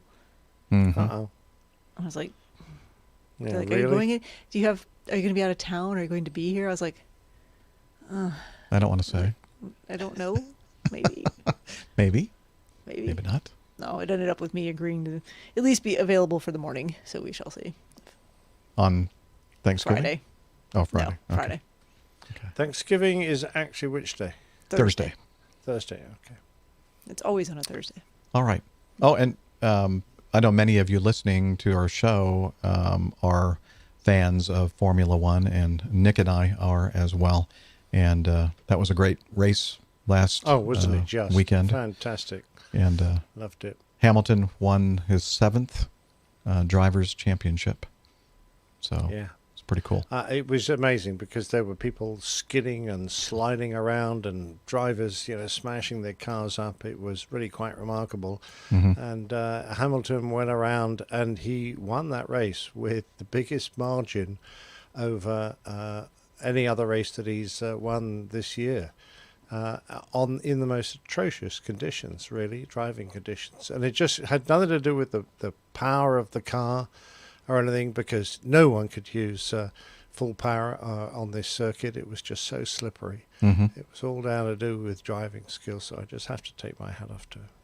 And he's a master with tire management. And if you looked at his, what do they call it? Intermediates, which is kind of like something between a wet tire that has the big giant treads and a slick that has no tread, I guess that's the right term. But his tires at the end of it looked like they were, most of the tires looked like they were slicks. That's how hard he drove those tires. And they were desperate for him to come in and have a tire change, and he said, "No, I can make it through." So, well, good judgment, great judgment. Yeah, great race. So congratulations, Hamilton. I know he listens to the show. He's a great fan. He's a huge fan of the show. Huge fan. Huge fan. Absolutely. All right. And that's all I have. So let's keep on moving and talk about the Coffee Fund, which is your way to support our show financially. Johnny, how much more coffee? No thanks.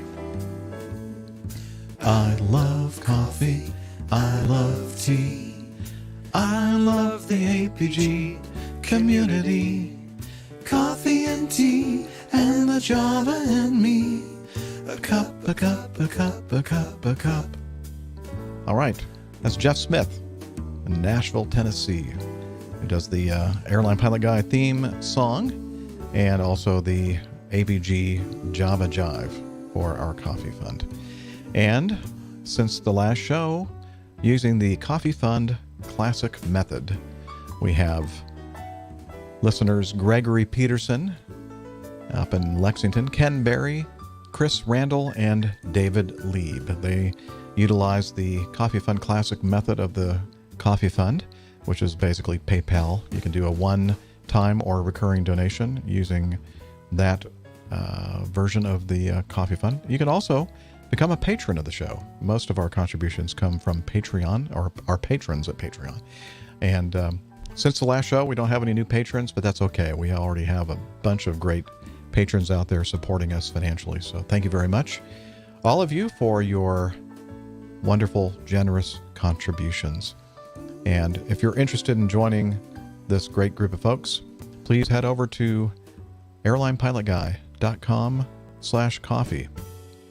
You'll be glad you did. And we will too.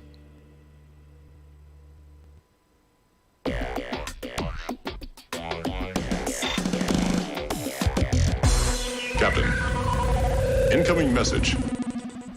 All right, let's start off with the first item in our feedback folder. I'm trying to pull that up myself. Here we go. Last episode we read out this feedback from Chopper Mike, and then we were going, I think there was supposed to be something included in this feedback, but it just didn't make it. So we sent him a notice that said, were you supposed to include some kind of an attachment? And he sent us this. He says, so it turns out that my video not going through is 100% operator error. I sincerely apologize to the wonderful production staff and to all the chopper jockeys out there listening. We are a cantankerous cohort that demands human sacrifice in the event of failure, and I have shamed them horribly with my on-air foul-up. Here's a G Drive link. Hopefully it works. It did. It worked. So Google Drive came through. Saved from the human sacrifice demands. I don't think that...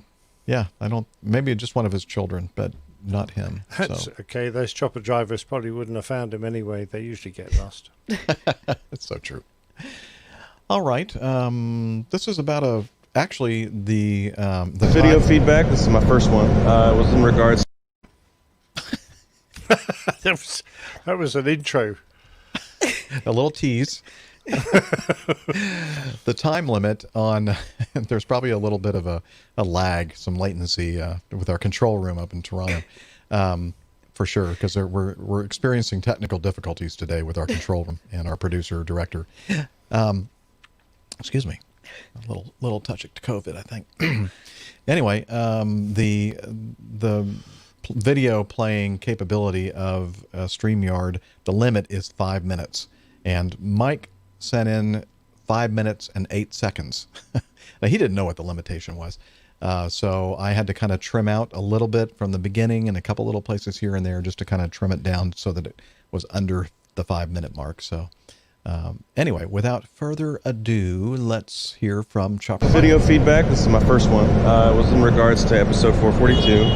And obviously I'm not on top of a fixed-wing aircraft. I'm on top of a helicopter. But as you guys were explaining some stuff, I just wanted to point out a couple of similarities and use a large visual representation of what I'm trying to correlate to. So you're talking about P factor and how you get increased laminar flow over the top side of the wing as the right engine rotates clockwise. And we have something that's kind of similar to that. So we don't really call it P factor because it's not a prop, it's a rotor. But we have dissymmetry of lift, right? So on the right side of the helicopter, in this case on this UH-60, when we're flying forward, we have the advancing blade, and as the advancing blade is going through the air, it has increased laminar flow over the rotor blade, and thus creates more lift, versus the retreating blade, which has to do extra work as it goes back to create that kind of lift. Now, the way that we compensate for it on this helicopter is with this fancy little doodad right over here. This is a spindle, and it allows, when you come around onto this side over here, it allows this retreating blade to flap up, and that gives an increased angle of attack, making extra lift. And the same can be said on this side, where the spindle will flap down and the angle of attack gets reduced on the advancing blade. This is also compensated by the pilot, where he uses the cyclic stick to tilt the rotor forward to reduce the angle of attack on the advancing blade and to increase the angle of attack on the retreating blade. So then I got to wondering and thinking about like the variable pitch prop geometries and things like that, and their mechanical inner workings, and I got to thinking about this guy right here. So this is our swash plate, and basically if you look at this and then you think about like a giant cone coming over the top of it, it looks very similar to a pitch control driven variable pitch geometry nose gear for your propeller. The only difference is, instead of only the sleeve, which is that one right there, we also have this fancy little guy down here, which is, we call it a uniball, but it allows for this swash plate to change angles instead of just moving up and down only, which is something that a variable pitch prop does from what I have seen. So I was curious if that's even available, to change the angle of attack on your left side blade, if you're looking at a propeller, to compensate for that dissymmetry, if you will, for that offset P factor. I don't know. Let's see. I'm looking forward to hearing some rickets for that. And on a side note, Dr. Steph was talking about gyroscopic precession and then didn't want to continue to talk about it because it's a very odd concept, but it's something that we deal with rather regularly. And if we go back to that swash plate, we have some pitch change links right here, and that inputs the different types of movements that we want the whole rotor disc to change. So over there, we have the forward. Over there, we have the lateral. And over here, we have the aft. So you'll notice that they are offset. is the forward is pointed over to like the 2 o'clock position of the helicopter instead of straight ahead. The lateral is pointed at the 10 o'clock instead of like over here to the side. And the aft is pointed over that way instead of back there. So that's what gyroscopic precession looks like in a helicopter. In order for me to make an input into the rotor system that takes effect on the front end of the rotor, I have to make the input here. So when I make that input here, it's going to sweep its way and take effect over here. So that's the whole, a force input on a gyroscope takes place 90 degrees after the input takes place. Now, the other part of that is, well, why is it at the 45-degree angle? Well, that's a flat, plane surface putting a rotational input into this rotor. So we put it at the middle because the moment of rotation starts here and then ends there, but the maximum moment is right there. I don't know. Maybe there's an engineer that can tell me how much of an idiot I am, and maybe I'm not wrong. I don't know. We'll see. That all sounded good to me. Don't. Mike. Sounded really good. Couldn't understand a word he was saying. He did ask us to play some rickets there, so there you go. Thought I'd throw that in. I don't have an answer to the question that he asked about whether that's something that's applicable from the way the helicopter blades work. Come on, Steph, you're the only prop pilot here. I know, but I actually don't know the answer to that. So. Well, just make something up. Sorry. Nobody will know. Not to my knowledge. Certainly not a helicopter pilot. It's not something I've ever been, aware of or taught, but I don't know. That was cool about the gyroscopic precession. Gyroscopic precession. Where, the input has to be 90 degrees for it to take, whatever. You can see why. I like the swash plate 90 as well. degrees ahead of where you put the input in. Yeah, that swash plate looked a bit buckled, so was it? I see where you're going. A swashbuckler? Yeah, was it a swashbuckling plate? Oh, that's bad. It was rather. All right. Yeah, but you can see why I hate helicopters. I mean, all that garbage spinning around at thousands of revs a minute, that's all that's holding you airborne? You've got to be kidding me. It's amazing. Really it is. Yeah. All right. Well, thank you, Mike, for sending that in. That was good stuff. Yeah, good work. neat-looking helicopter, by the way. Yeah, very neat. Very impressed with that. Great information, and nice to have all that visual representation of what you're talking about. And was that audio stereo? Because every time he spanned the camera around his phone, I guess. Probably so. It was because the mic was spinning in my ears. recording Very it in clever. stereo. The StreamYard is supporting stereo audio now, so it probably was. We've got to the stereo age. Woo! Yeah. I was say just real quick. iHallboxes agrees he's not aware of any swash plates in prop planes. So, not to my knowledge. Not something. No swashbuckling going on. No. Okay. Good. Good to know. Arr. Just those chopper pilots. All right. Again, thanks, Chopper Mike, for that. And let's move on to this one from Texas and LaShock. I recently saw that the last Airbus A380 has emerged from the assembly line, which now stands vacant. Thus comes to an end of a rather short era in aviation history, though the planes themselves will hopefully be flying for years to come. And then he sends us a link to an article from CNN. I've been expecting this day for a while now, ever since I was looking up orders one day well after this, and the 747-8 had been launched. That, between the two of them, that they totaled up to less than 500 airframes. Even now, between it and the 747-800, they've gotten just over 400 built. In contrast, the A350 already has more than 300, and the 787 has almost 1,000. There just isn't the demand for these huge aircraft anymore. Makes me think of a video from Mustard, the YouTube channel I've mentioned a few times, about the Saunders Roe Princess, a large flying boat, which were themselves the largest planes until the 747 came along, and that they designed and produced in the years after World War II. While flying boats had been the aircraft of choice for many in the pre-war years, post-war things had changed. Aircraft had gotten more reliable, new jet engines were being developed, and there were now many landing strips at cities around the world. Despite designing and building a quite impressive aircraft, the market for it had shifted and no one wanted it anymore. The A380 has been more successful, of course, but I still can't help seeing shades of this here.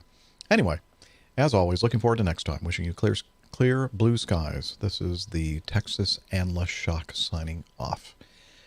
And he always includes a random aviation quote. This is the captain. We have a little problem with our entry sequence, so we may experience some slight turbulence. And then, that's my explosion. That was Captain Malcolm Reynolds from Serenity. Yes, a Firefly class spaceship. Anyway, famous last words, right? No, actually, they survived that one. Oh, they did. Okay. Yeah, very, very good series. Love the Firefly. Nice. All right. We'll include the link to this article from CNN in the show notes about the last ever Airbus A380 Super Jumbo assembled. That's a combination They'll be of super jumbled at some point. Jumbled. Super jumbled in France. Yeah, you figure it out. Okay. I've been waiting for this one. This is a good one. So, Captain Nick has been contributing much to our show. This one to our feedback segment, and don't play it yet, Liz, because as soon as you do, our microphones are going to get muted because there is audio with us. This is from, where did you find this, Nick? In Facebook? I found it on Facebook. Yeah. Okay. It's from somebody named Aussie Man Reviews. And so it deals with, it's aviation related. It's an airport in Russia. And let's hear the narrative from this. Go ahead, hit it. Welcome back to Russia. We've had a look at share houses last month. Now let's look at airports. As we can see, this one is quite a hoot. We're not inside yet, but we will be in a minute. I'm going to say the wanker in the car is stressed out. Maybe his luggage has gone missing, which is frustrating. I've had it happen to me before. So if that's the case here, I can sympathise to a degree. He really, really, really wants his bag back with all his He was going to go home, he was going to let it go and sleep on it and give the airline time, but he thought, F it, someone knows something. There must be a manager that has a theory as to how a whole bloody bag ends up vanishing. Tell me the theory.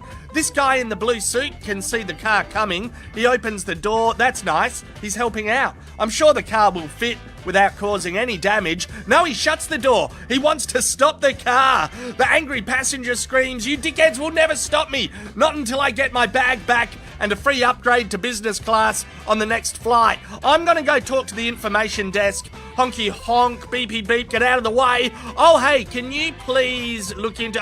wrong airline. Don't worry, just ignore me. Ignore me, everyone." He seems to be swerving more and more. I think he's on the phone as well. It's extremely dangerous being on your phone and driving. I don't know if I can support this fella anymore. He's like, "Yeah, hi mum, the flight was great. I'm just looking for my bag. Yeah, the airline lost it.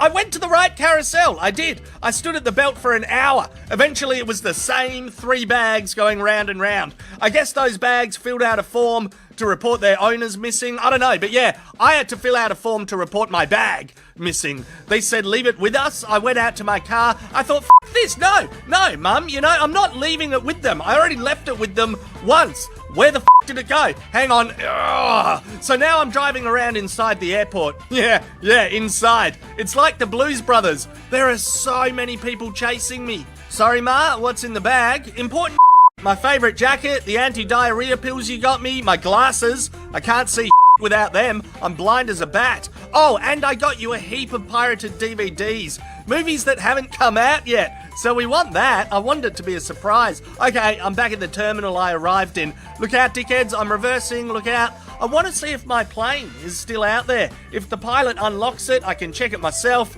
Do a thorough job. See ya. Wouldn't want to be ya. Hold on a tick, mum. Hold on. Go. This isn't the runway. This is a regular exit. Oi, mum, I might have to go. I am a bit lost, and talking on the phone while driving is not good. But I'll be home soon. I promise I won't do anything dumb. Alright, what? The pirated DVDs were in the bag, yeah. Mission Impossible 9, Avengers 83, a bunch of things with The Rock in them. Hey, I can't hear you over all the angry Russian guys yelling. I gotta go. See ya. Right, okay, I suppose he's decided to go home and wait for the airline to call him. Smart move. It results in less jail time.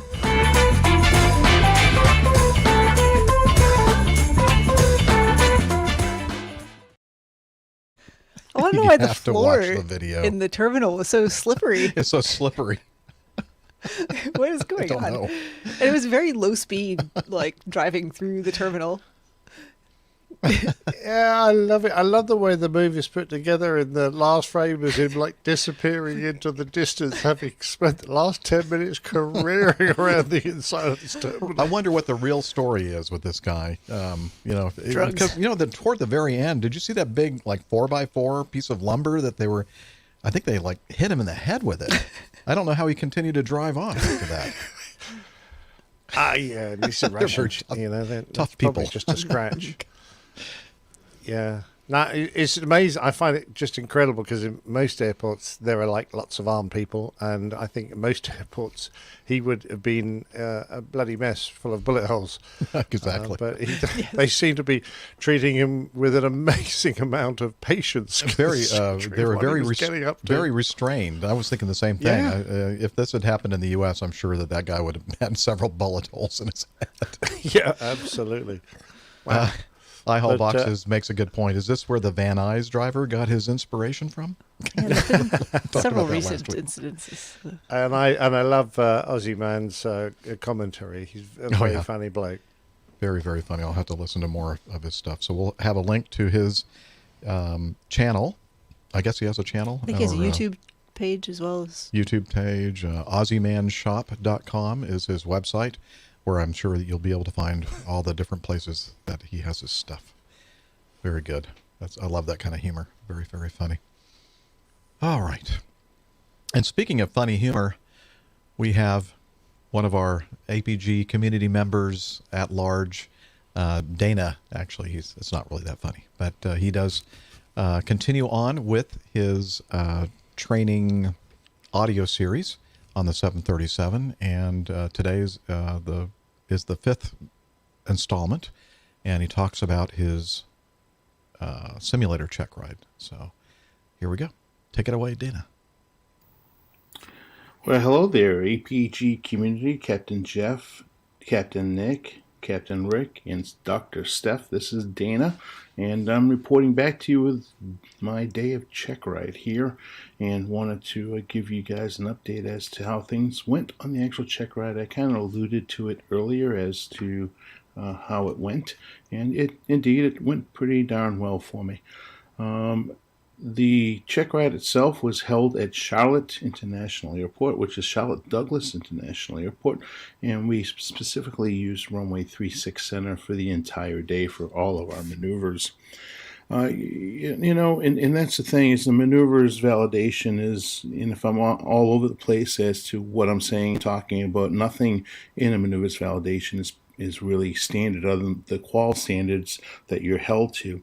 They basically are taking snaps, and when they say snap, it means that it's a picture of time where the airplane is configured in a certain configuration in space, and then they put you back to that. So you have to think that this is not a normal flight. That will be a later episode I talk about. It's just all over the place. So if this is a little bit all over the place, that's because specifically how the program is designed. Anyways, taking a look at what the day went. First flight of the day was started off at runway 36 center on a CAVU day, and a really nice day to just take off. And they want to see that you just know how to fly the airplane. Do a normal takeoff, do a normal climb, do a normal turn to a level off. So it was pretty easy, pretty straightforward. Then they dropped the weather down in Charlotte and did the 36 center localizer only. It's really the ILS with glide slope out.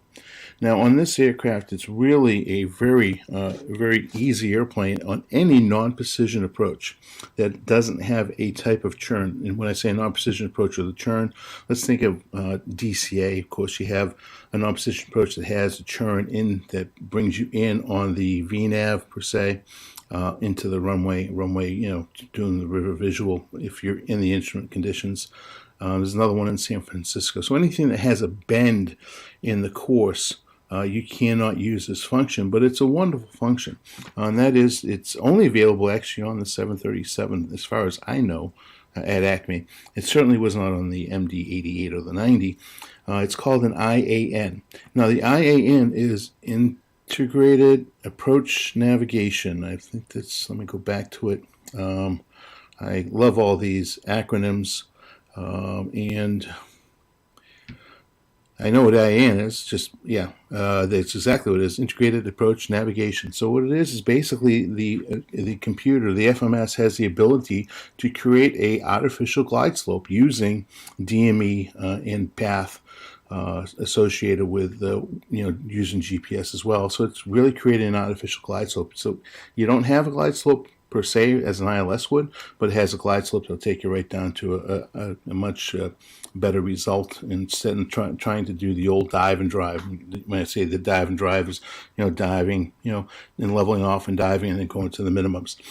Anyways, so that was my second procedure. We basically came around with a normal profile, and you always have to land out of a non-precision approach. It was right down to minimums, so I broke out right at minimums, and I can't exactly remember what they were, but no later than 50 feet below MDA, you have to click the autopilot off, auto throttles off, go ahead and bring the airplane in and land it successfully. So that was pretty easy for me. I've done that hundreds of times over and over throughout all my training, and then came back around, and this is where he took a snapshot. We were on the downwind, and one of the most difficult things an airline pilot has to do is try to do a visual approach. Yes, that is one of the more difficult procedures that we ever, or approaches that we ever fly, because there's a lot of variables there that bring you into complacency, and you can actually end up very unstabilized in a lot of these situations because you're not necessarily looking at the instrumentation and or backing it up with proper approach procedures underlying the visual procedure. So we do train to that proficiency. So I had to do a visual approach doing a 3-to-1. And also on the 737, there is a vertical path indicator that's in the FMS. So it'll give you a relative bearing to the runway and what your relative path is. So if you're on a 3-to-1, it'll be 3.0 or 4-to-1, 4.0, etc., etc. And you want to try to keep that right around 3.0, which is always where you want to be. So I came around on the visual approach. In this case, when I came down and said flaps to, I think it was flaps to 10. My flaps were stuck at 5. So, well, that's an abnormal situation. We can land the 737 in 3 different flap configurations, and that is flaps 15, flaps 30, and flaps 40. But 5 is not authorized as a normal procedure. So we had to do the missed approach. Pretty easy there. It's just at that point I didn't do a full missed approach. I just went ahead and just vertical speed, told the tower we're going to come back around after we run a few procedures. We ran the procedures and landed with a flaps 5 landing. Well, just ironically, 3600 in Charlotte is pre-planned that way. It's the longest commensurate runway that you would want to choose on the approach with a flap malfunction, which of course your airspeeds are going to be higher because you don't have nearly as much flaps up. So you just come down, land the airplane, prove that you can land the aircraft with the flaps in a much lower setting in an abnormal situation. And the big thing is recognizing that you do the right checklist. A little bit different on this aircraft because it has leading edge light, and it's just a green light in the flaps. Okay, so the leading edge would be green, and the flaps would not be where it's commanded. Whereas in the 88, you had the mid, full, and oh my God, I'm already forgetting. Can you believe that? That's what happens when you learn a new airplane. You get 3 positions on the 88, and I can't remember them right now. Mid and full, I know 2 of them, and I think the other one's up. or no, takeoff. That's it. My God, can you believe I can't remember that? It's takeoff, yeah. Takeoff, mid and full. So anyways, it would be really kind of tell you where you were in your abnormal situation, whereas on the 7.3, it's kind of insidious. All right, so what else did we do? I'm trying to remember. So came around and did that mist and came back and, well, I already did my non-precision, so we had to do our certifications for low vis. So we did the Cat 3 auto land to very low minimums, right to minimums actually. Captain, which was a seat filler, did the landing. I just had to make sure I had made my call-outs on this airplane actually much easier. Then what else? So we had to do our came back around. Remember one of those snapshots? We had to do our wind shear escape maneuvers, both on approach and after takeoff. So as you can imagine, we just did the snap to the final approach course that we had already been on, and just said wind shear advisories in effect. You clear the land 36 center, blah blah blah. So we did the wind shear recovery. This airplane, one of the nice things I do like about it is wind shear, really not a big deal. Obviously the biggest deal is hitting the ground. We don't have to, we don't want to end up with that result. But one of the really nice things about this aircraft is you can put that power right up to the firewall, slam the thrust levers all the way forward, and the engines are going to take care of themselves. So the electronic system on those engines prevents the engines from overspeeding. So even if you do fly through wind shear, it's not a requirement to come back and land, because guess what? You have not exceeded any limitations. Whereas with the Mad Dog 88 and the 90, you had both had the opportunity to go through. Mad Dog 88 was right up to the firewall. And you overboost the engines. 90, you'd have to go through the gate. But that is a nice feature of the 737. So both of those were pretty much mundane. I mean, flew through them, had no issues, never lost control of the aircraft, went up to the PLI, pitch limit indicator, and just held it right there to fly out of the wind shear escape maneuvers. Engine V1 cut. Yeah, good old V1 cuts. This airplane I thought would be a lot worse than it is, because the engine nacelles are out there on the wings, where it's more a centerline thrust on the Mad Dog. Well, on the 7.3, actually, that really big tail back there, as long as, I mentioned it earlier in the previous recording, as long as you kind of use the friction of the runway to keep you going down the centerline and get yourself situated and pull the airplane off the ground, really not a big deal. So we did the engine V1 cut, and it was, I flew it as well as you can ever imagine anybody flying. It just felt really comfortable. This aircraft does, in the simulator at least, fly very nicely. Then we had some approaching with some gusty winds again. I think, that actually tied in with the wind shear. And that was really...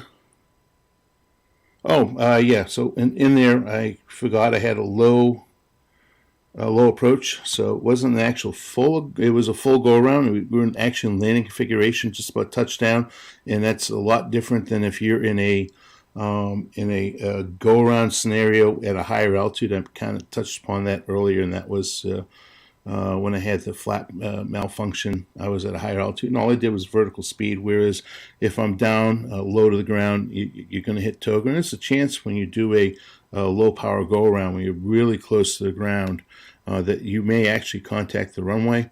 But the important thing is to do your go around procedure. And I'm not going to pick on myself as far as what happened, what I didn't do right. Because really, it was just fundamentally, it flew the airplane very well. It was just a matter of missed a couple callouts, and I had no redos in this. So if the instructor says, "Let me have the simulator and let's redo something," that generally is not a good scenario.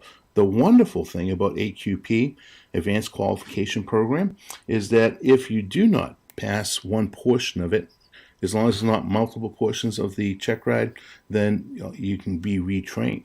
Well, today, I didn't need that. It was a good day. On that note, looks like I'm approaching about 13 minutes. I'm going to go ahead and cut myself off and say, Jeff, I'm going to send it back to you in the studio. I'll talk to you, everybody, soon. Bye-bye. Thanks for the throw. Nice throw. Good stuff. Great job there. Excuse me, Dana, in the simulator. Very, very, very similar to the maneuvers and sequences and that sort of thing that we did on the other Boeing that I fly. Probably the most famous Boeing, the 717. The mini dog. The mini dog. Yeah. With the the most famous. I'm just kidding. I don't even really think of it as a Boeing because it's not. I'm glad that you're very familiar now with Charlotte's 36 Center. So yeah, anytime you're in town, let me know. There you go. All right. Always good to hear from Dana. And let's see. Let's keep moving this thing on. Let's look at number 4 from Glaucus, if you want to play that or show that overlay, Liz. He says, have any of you ever been in a position you thought you were cutting too close on a takeoff?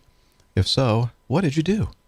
Cheers, Glaucus, or G-Man, he likes to call himself. And we're looking at a photo of an airplane, a 4-engine airplane. I really can't tell what it is. Is it a 7.6 or what? Or maybe an Airbus? I don't know. What do you think? Maybe something Russian? The Russian version of the 340. Oh, it could be. The 340 ski. Yeah, look at the 340 ski. And it's using, as we like to say, every brick of the runway, literally. You can't quite see the caption because of the banner that's there, but it says below, it says, we paid whole runway, we use whole runway. Oh, that's right. Yeah, you can't see it because of that scroller there. Yeah, you're right, Glenn. My background now, if you're watching the video, is an L-1011 cockpit. I might point out, there we go. Actually, that aircraft are only required on a wet runway to reach 15 feet by the end of the runway. The fence height, 35 feet on a dry runway. So he's not doing badly. He's only about 50 feet short if the runway were wet. Would not say that he's at 15. A little short. And a little concerning that this runway seems to end in water. And speaking of fences, there's one. There is a fence there. I'm thinking, how did he avoid hitting that thing? Probably. I think that's why they call it fence height. But it does remind me of a departure out of Hong Kong in the old A340, the first versions we got with the small engines, the 340 300, the C2 engines. We were weight limited out of Hong Kong, frequently because we were, accepting a tailwind. But we had to calculate the aircraft's performance down to the last knot and the last degree of temperature. And I was sitting on the jump seat because I was only a first officer on this departure. And we're departing on the runway, heads off out of the harbour. So you're departing into a big black hole, effectively, because there's only water off the end of the runway, literally. And as we rolled off the end of the runway, and the aircraft sort of, because it's so hot and humid, there's hardly any climb. I was watching the radar, and it had, 10 feet as we were over the water, as we were starting to gently climb. I mean, it climbed away, and we got away fine, but I was thinking, wow, that was close. And we were at absolutely max chat. We were at the engines firewalled, so all the way down the runway. Hey, if you're watching the video, you'll notice it looks like flashes going off, like some kind of a photo shoot in Nick and my. At least that's what I'm seeing. My video and Nick's. Pose. I think it's because we're being featured in a podcasting, some of the best podcasts in the world magazine, and they're hey, taking pictures. Let me pose here. There we go. Yeah, got a good one. I have I'm no trying idea. to ignore them. I don't know why that thing's flashing. They're not taking my picture today because I didn't do my hair and makeup. So I was working in the surgery center all afternoon, and I was, my hair was Apparently, covered Steph with didn't let mask them on into her house because I don't see any flashes going off where she That's is. true. I told them to get lost. I'll do it some other time when I can get all She was too busy with Life magazine. Yes. Yeah. All right. Let's see. Do we have time? Yeah, we'll squeeze this one in. That's what she said. Sean says, what happens in the tower stays in the tower. He says, somehow, I don't think a NASA report will save these guys' butts. Sadly, I can see the union doing it. No excuse for what happened here. And then he gives us a link to an article from the Idaho Statesman. And the headline is, one Boise air traffic controller dozed, another reeked of pot. The FAA sat on emails. Over 300 emails regarding 2 FAA air traffic controllers leaving the Boise Airport Tower unattended in 2016 have been released. Here's a report of what happened and what didn't. This is from Darren Oswald. One night, 4 years ago, the lone air traffic controller on duty on an overnight shift at the Boise Airport fell asleep. A second controller had left earlier only to return to the tower reeking of marijuana smoke. An Air St. Luke's helicopter pilot seeking to land at the airport and a second pilot trying to take off tried for more than 5 minutes to contact an air traffic controller.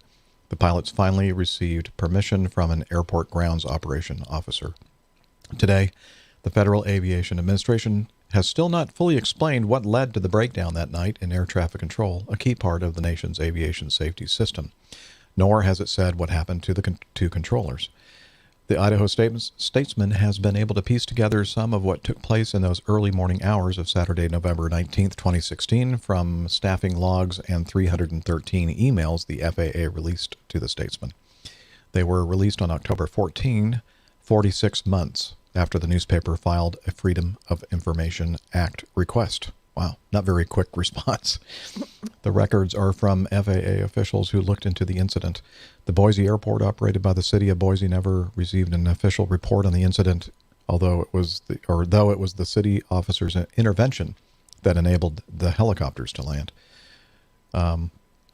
Anyway, 2 controllers began their shifts at 10:30 p.m. on Friday, November 18. One handled traffic in and out of the airport. The second one was assigned to flights arriving and leaving from Bozeman, Montana. That time of night is fairly quiet, with only a few commercial flights between 10:30 p.m. and midnight. A schedule from November 18, 2016 shows 7 flights scheduled to arrive between 10:38 and 12:28. The next flight wasn't scheduled to arrive until 7:52 in the morning. Only one departure was scheduled before midnight at 11:03. The next one wasn't scheduled to depart until 5:30 in the morning. At Bozeman, there were 2 commercial arrivals scheduled and no departures between 10:30 and 12:15. The FAA emails explained that the controller handling the Bozeman traffic was allowed a break after the Bozeman Air Traffic Control Station shut down at 12:15 a.m. A memo written after the incident says, quote, breaks should be of a reasonable duration, but did not specify how long reasonable was. It also said that at no time should one controller be left to work alone for an extended period. However, under FAA rules, the controller was required to ask for permission from the other controller to leave the building. He was not asked, nor did he approve the absence of the second controller who left, according to Holly DeLay, the FAA tower manager. Beginning at about 1:30 a.m., Bruce Gard, an airport operations officer, drove across the airport's taxiways and runways checking for burned-out lights. He was initially able to speak to the lone controller in the tower, who gave him permission to enter those restricted areas. His last communication with the controller was at 2:14 a.m. At 2:31, as Gard proceeded to another location, he could not reach the tower on either a ground operations frequency or a tower frequency. Meanwhile, the Air St. Luke's pilot coming from the downtown Boise hospital asked for permission to land, but received no response. An Air St. Luke's pilot leaving for Twin Falls could not reach the tower either. Gard tried to call the tower 3 times on his phone. He had another airport operations employee call by phone and radio, but that person was not able to raise anyone. Gard pointed his pickup at the tower and flashed his lights, which he described as extremely bright. Again, no response. He then asked the operations employee to use an emergency line to contact the tower. That failed too.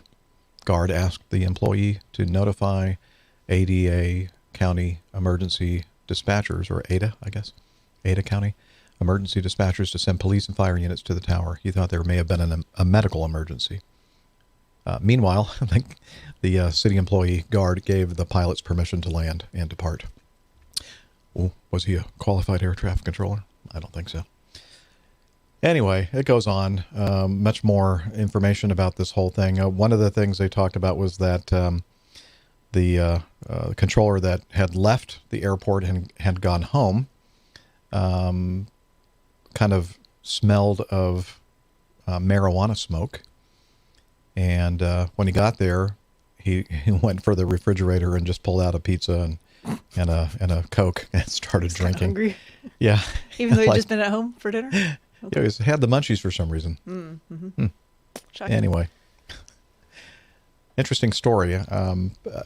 We covered it, didn't we? I seem to recall we covered this. I don't remember. There have been a couple 4 years ago. Yeah, a couple of similar ones where people... What I find interesting is that the FAA seemed to be kind of trying to ignore it and pretend it hasn't happened or didn't happen. Yeah, nothing to see here. Being very reluctant to release any information about what they did about it. That's kind of sketchy. I guess that, yeah, very. Yeah, what are they trying to hide? What are they trying to hide? Anyway, well, not sure, but we'll have the whole story and the article in the show notes. So thanks, Sean, for sending that in. And you know what? This would be a perfect time, I think, for this week's installment of the Old Pilot's Plain Tales.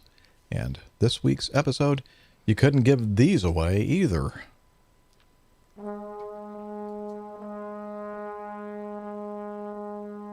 The Old Pilot's Plain Tales.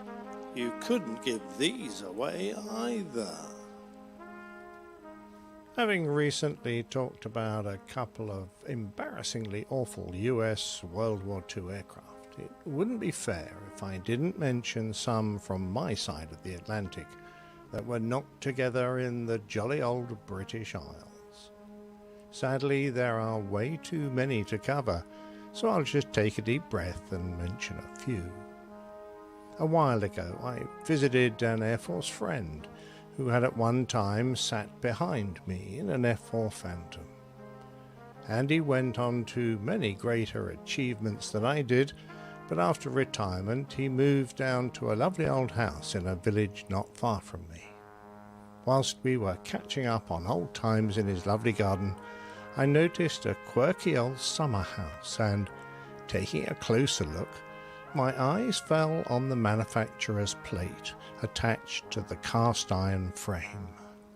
Bolton and Poole of Norwich.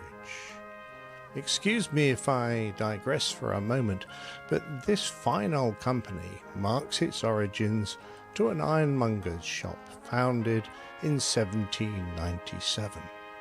A partner in the shop was one William Staples Bolton, who along with Joseph Poole would eventually have their names on the letterhead.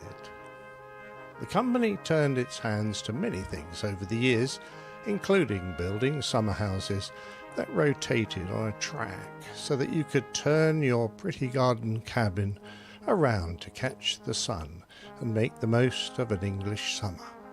And Andy had a wonderful antique one in his garden. Being a bit of an av geek, I couldn't help but wonder if there was any connection. No, surely not. Mind you, from a distance, the little summer house did look a bit like a gun turret. As soon as I got home, I did some digging around, and behold, Bolton and Poole Limited were indeed the culprits. And when I was a great deal smaller, I had built a model of something they had made. It hung from the ceiling of my room to form part of a World War II model dogfight diorama.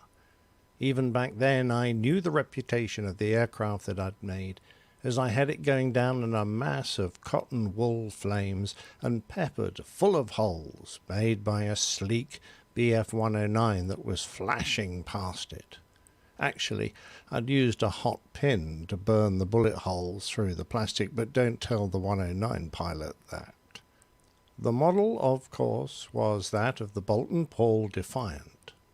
During the First World War, Bolton and Paul began building aircraft under contract, starting with the FE-2B and then moving to the Sopwith Camel, of which they turned out 550. Between the wars, they made their mark with the introduction of powered turrets for bombers, and from a new factory in Wolverhampton, they began to design fighters. The concept of a fighter armed solely with a single turret wasn't entirely the fault of the manufacturer and their designers, but the Air Ministry, which had issued a raft of aircraft specifications for manufacturers to follow, stemming from the operational requirements envisioned at the time. Someone obviously thought it would be a marvellous idea for a fighter to sport a turret so that it could fly beneath enemy bombers and shoot upwards into the belly of the cooperative target, who would, of course, fail to shoot back. The fact that this made the fighter completely vulnerable to a similar attack seemed to have escaped those involved. Air Ministry Specification F9/35 called for a 2-seat, 4-gun turret fighter to replace the previous type, the Hawker Demon biplane. 3 manufacturers stepped forward: Hawker with the Hotspur, Bristol with the Type 147, and Bolton Paul's Defiant. The company's involvement with previous turret design gave it the edge with the hydraulic electric-powered gun platform. It closely resembled a long Hawker Hurricane in looks, but was about 1,500 pounds at 680 kilos heavier, although only 800 pounds was due to the turret. Despite being powered by a Rolls-Royce Merlin 3, it could barely reach 300 miles an hour and took 8.5 minutes to climb to 15,000 feet. This was yet to be discovered, as the Ministry ordered a production run of 87 aircraft off the drawing board, and in all 713 were built.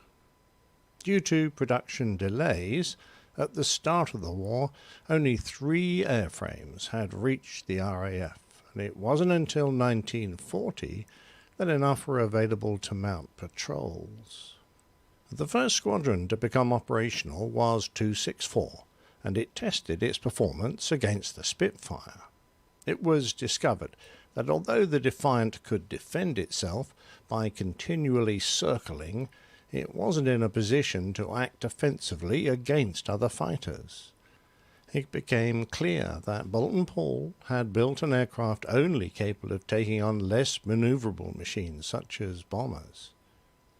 This was emphasized in the first operational sorties when 6 Defiants and 6 Spitfires took on Ju-87 Stuka dive bombers attacking shipping in the Channel.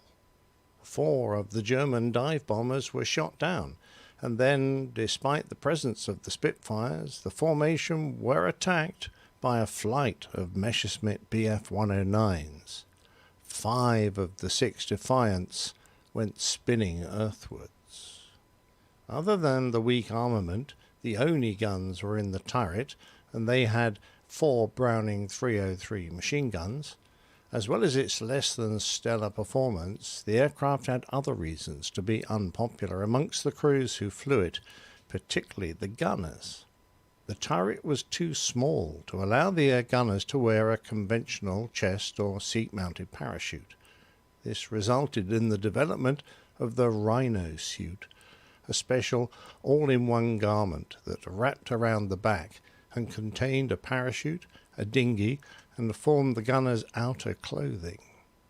As Gus Platts, an air gunner who helped develop the parachute, described it, "The Rhino suit we had to wear on Defiance was a bear, but I couldn't come up with an alternative, even though it killed dozens of us." The Defiant was initially quite successful against enemy aircraft. On the 28th of May, shortly after takeoff, 10 Defiants were attacked by about 30 Bf-109s.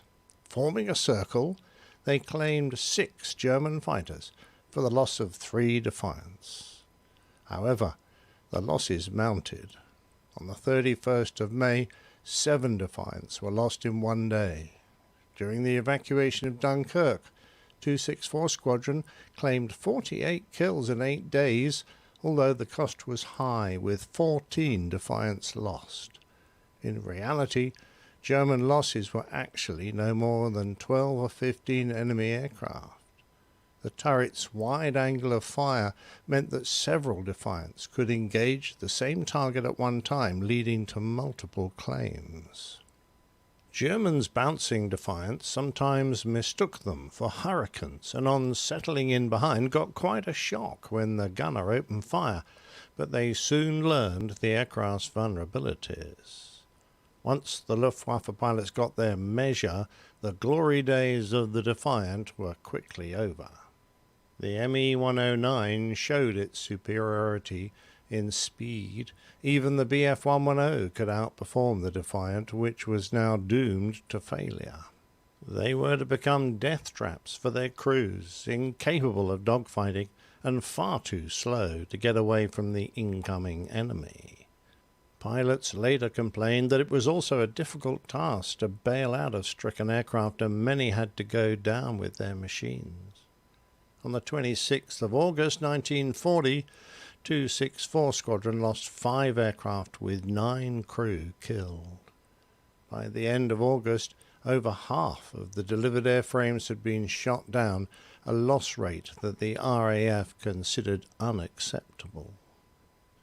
Moved to other duties, the Defiant became quite a successful night fighter, particularly when fitted with an air intercept radar.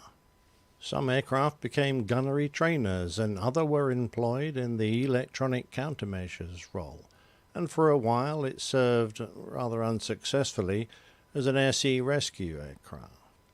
But it finally found a place in the world as a target tug. During the pre-war period, the Fairey Battle was considered to hold great promise as a replacement for the Hawker Hart and Hind biplanes that were in service with the RAF. Indeed, it was a considerable improvement over its predecessors.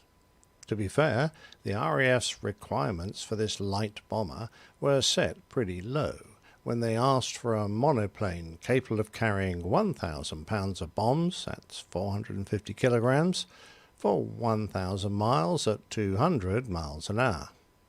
Apparently, in the early 30s, many in Britain saw France as a potential enemy, and they thought there was a need for an aircraft capable of attacking Paris. It was also seen as an aircraft that might be permitted following the 1932 Geneva Disarmament Conference. Fairey were keen to have a go, and built a prototype powered by the Merlin Mark I, which actually reached a maximum speed of 257 miles an hour, doing better than any other contemporary day bomber.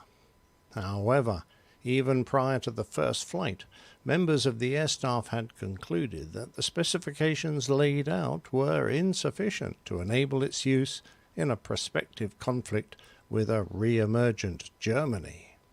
Despite this, an order for 155 was placed, and the aircraft was named the Battle.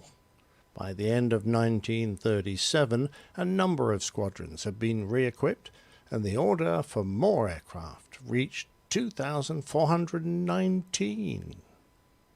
The aircraft had a clean design and followed the trend for low-wing monoplanes of the time, having an oval fuselage and a light alloy stressed skin monocoque structure. It had a long, continuously glazed cockpit that housed a crew of 3, the pilot, a gunner, and an observer who acted as a bomb aimer by lying down beneath the pilot's seat and peering out through a sliding panel in the floor of the fuselage using his Mark VII course-setting bomb sight. The standard bomb load were 4 250-pound bombs carried internally in the wings, but 2 more could be racked under the wings. The pilot had the use of a single forward-firing .303 Browning in the right wing, whilst the gunner used a rear-firing 303 Vickers machine gun, which he fired from a position at the back of the cockpit. The Vickers were the guns used by the Long-Range Desert Group, who operated behind the lines in North Africa, but at least their jeeps had 2 of them. For a single-engine aircraft, it was large and heavy. Its span was nearly 54 feet, and empty, it still weighed over 6,600 pounds, around 3 metric tons. At maximum takeoff weight, that rose to nearly 10,800 pounds, close to 5 tons. By the time that the battle was entering service in 1937, it had already been rendered obsolete by the rapid advances in aircraft technology. For defence, its armament proved to be woefully inadequate, and it lacked other common defensive features of the era, such as an armoured cockpit and self-sealing fuel tanks. By May 1939, a total of 17 RAF squadrons had been equipped with the battle, and it remained a frontline aircraft primarily due to a lack of suitable replacement. During the Phoney War, 10 battle squadrons deployed to airfields in France as part of an advanced strike force, and on the 20th of September 1939 the battle scored its first aerial victory of the Second World War for the RAF when air gunner Sergeant Letchard brought down a Bf-109. Nevertheless, being 100 miles an hour slower than the German fighters, the battle was hopelessly outclassed and the losses mounted.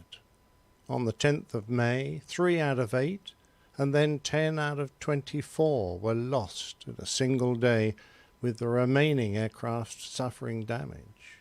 The next day, the Belgian Air Force lost first 9 and then a further 6 battles, and in another sortie the same day, the RAF lost all but 1 from a formation of 8 aircraft. A few days later, in an all-out attack to prevent German advances, a force of 63 battles struck bridges. 35 aircraft failed to return. Thankfully, the battle was taken out of frontline service, but it limped on in other air forces and as trainers, target tugs, engine test beds, and the like.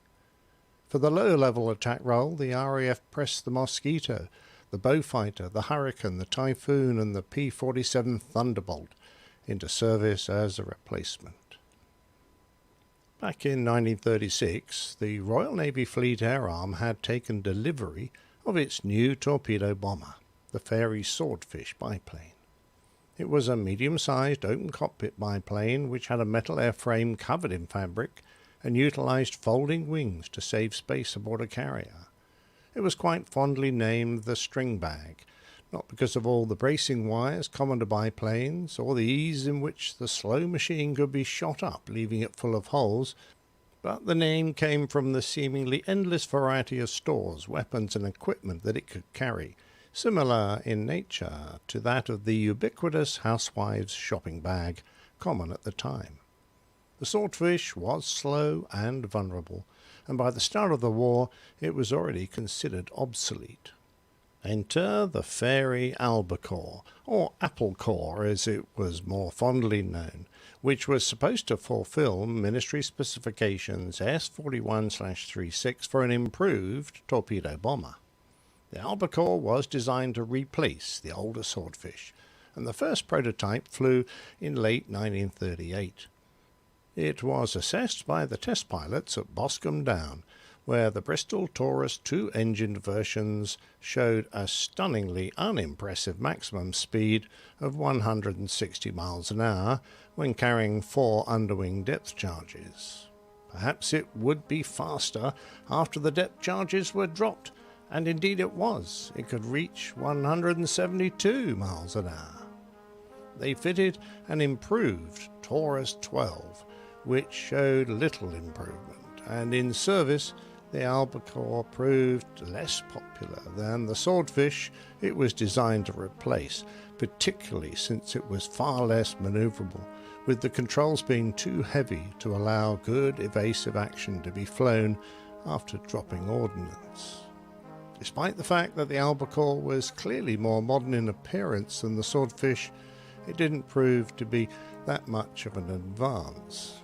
The enclosed cockpit didn't give much benefit, since the front of the cockpit was like a greenhouse even in mildly sunny weather, whilst the rear of the cockpit remained drafty and chilly. The albacore went into service with the Fleet Air Arm early in 1940, but was progressively replaced by the Barracuda from 1943 onwards.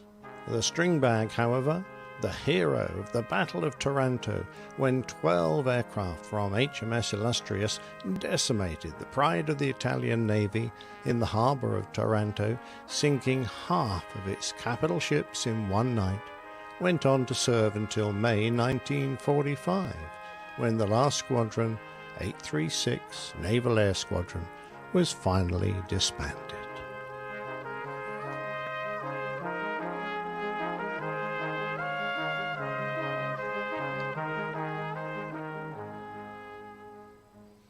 Won't you join me, crew, instead of leaving me all by myself? We're feeling here. sleepy.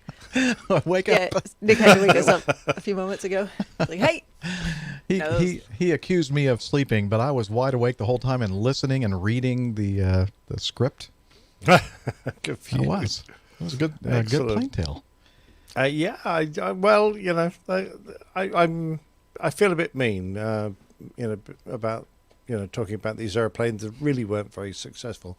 Yeah. Some definitely do. They were terrible ideas, but it wasn't necessarily the aircraft manufacturers or even the RAF officers who decided it was a good idea, because people just didn't understand how quickly the technology of aviation was going to move in the Second World War, and aircraft were within months being found to be obsolete because someone had invented a new octane of fuel that the engines could use, or a new design.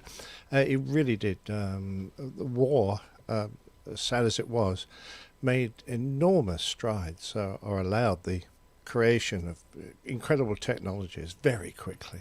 Mm-hmm. So a lot of these airplanes were just left way behind. I like the rhino suit. That was interesting. Oh, yeah. That was very, very attractive. Looked like a huge nappy, didn't it? It really did. I was like, not very what is attractive. that? No. Well, your skydiving people don't wear those kind of things? No. No? Much more high fashion than those. But I mean, it was a parachute and a dinghy and survival stuff and his clothes. All I mean, all the useful things, for a sure. very smart and stylish outfit, for sure. Yeah. Yeah. But dragging your sorry backside out of a little turret through that tiny entrance must have been a nightmare. Mm-hmm. Wow. Yeah, not a great rate of success as far as bailing out of that airplane. No. All right. Well, thank you again. I'm learning all kinds of new things every time I hear a plane tale. That's great stuff. Let's continue on with our feedback. And this from Down Under, from our good friend, the Flying Kiwi. He sent us in some audio feedback. Hey. And we have some photos from him as well, so we can maybe show those while we're listening to his audio feedback. Hey AP2 crew, it's the Flying Kiwi here. Just wanting to weigh in on the Wellington control tower but that you did in the last show.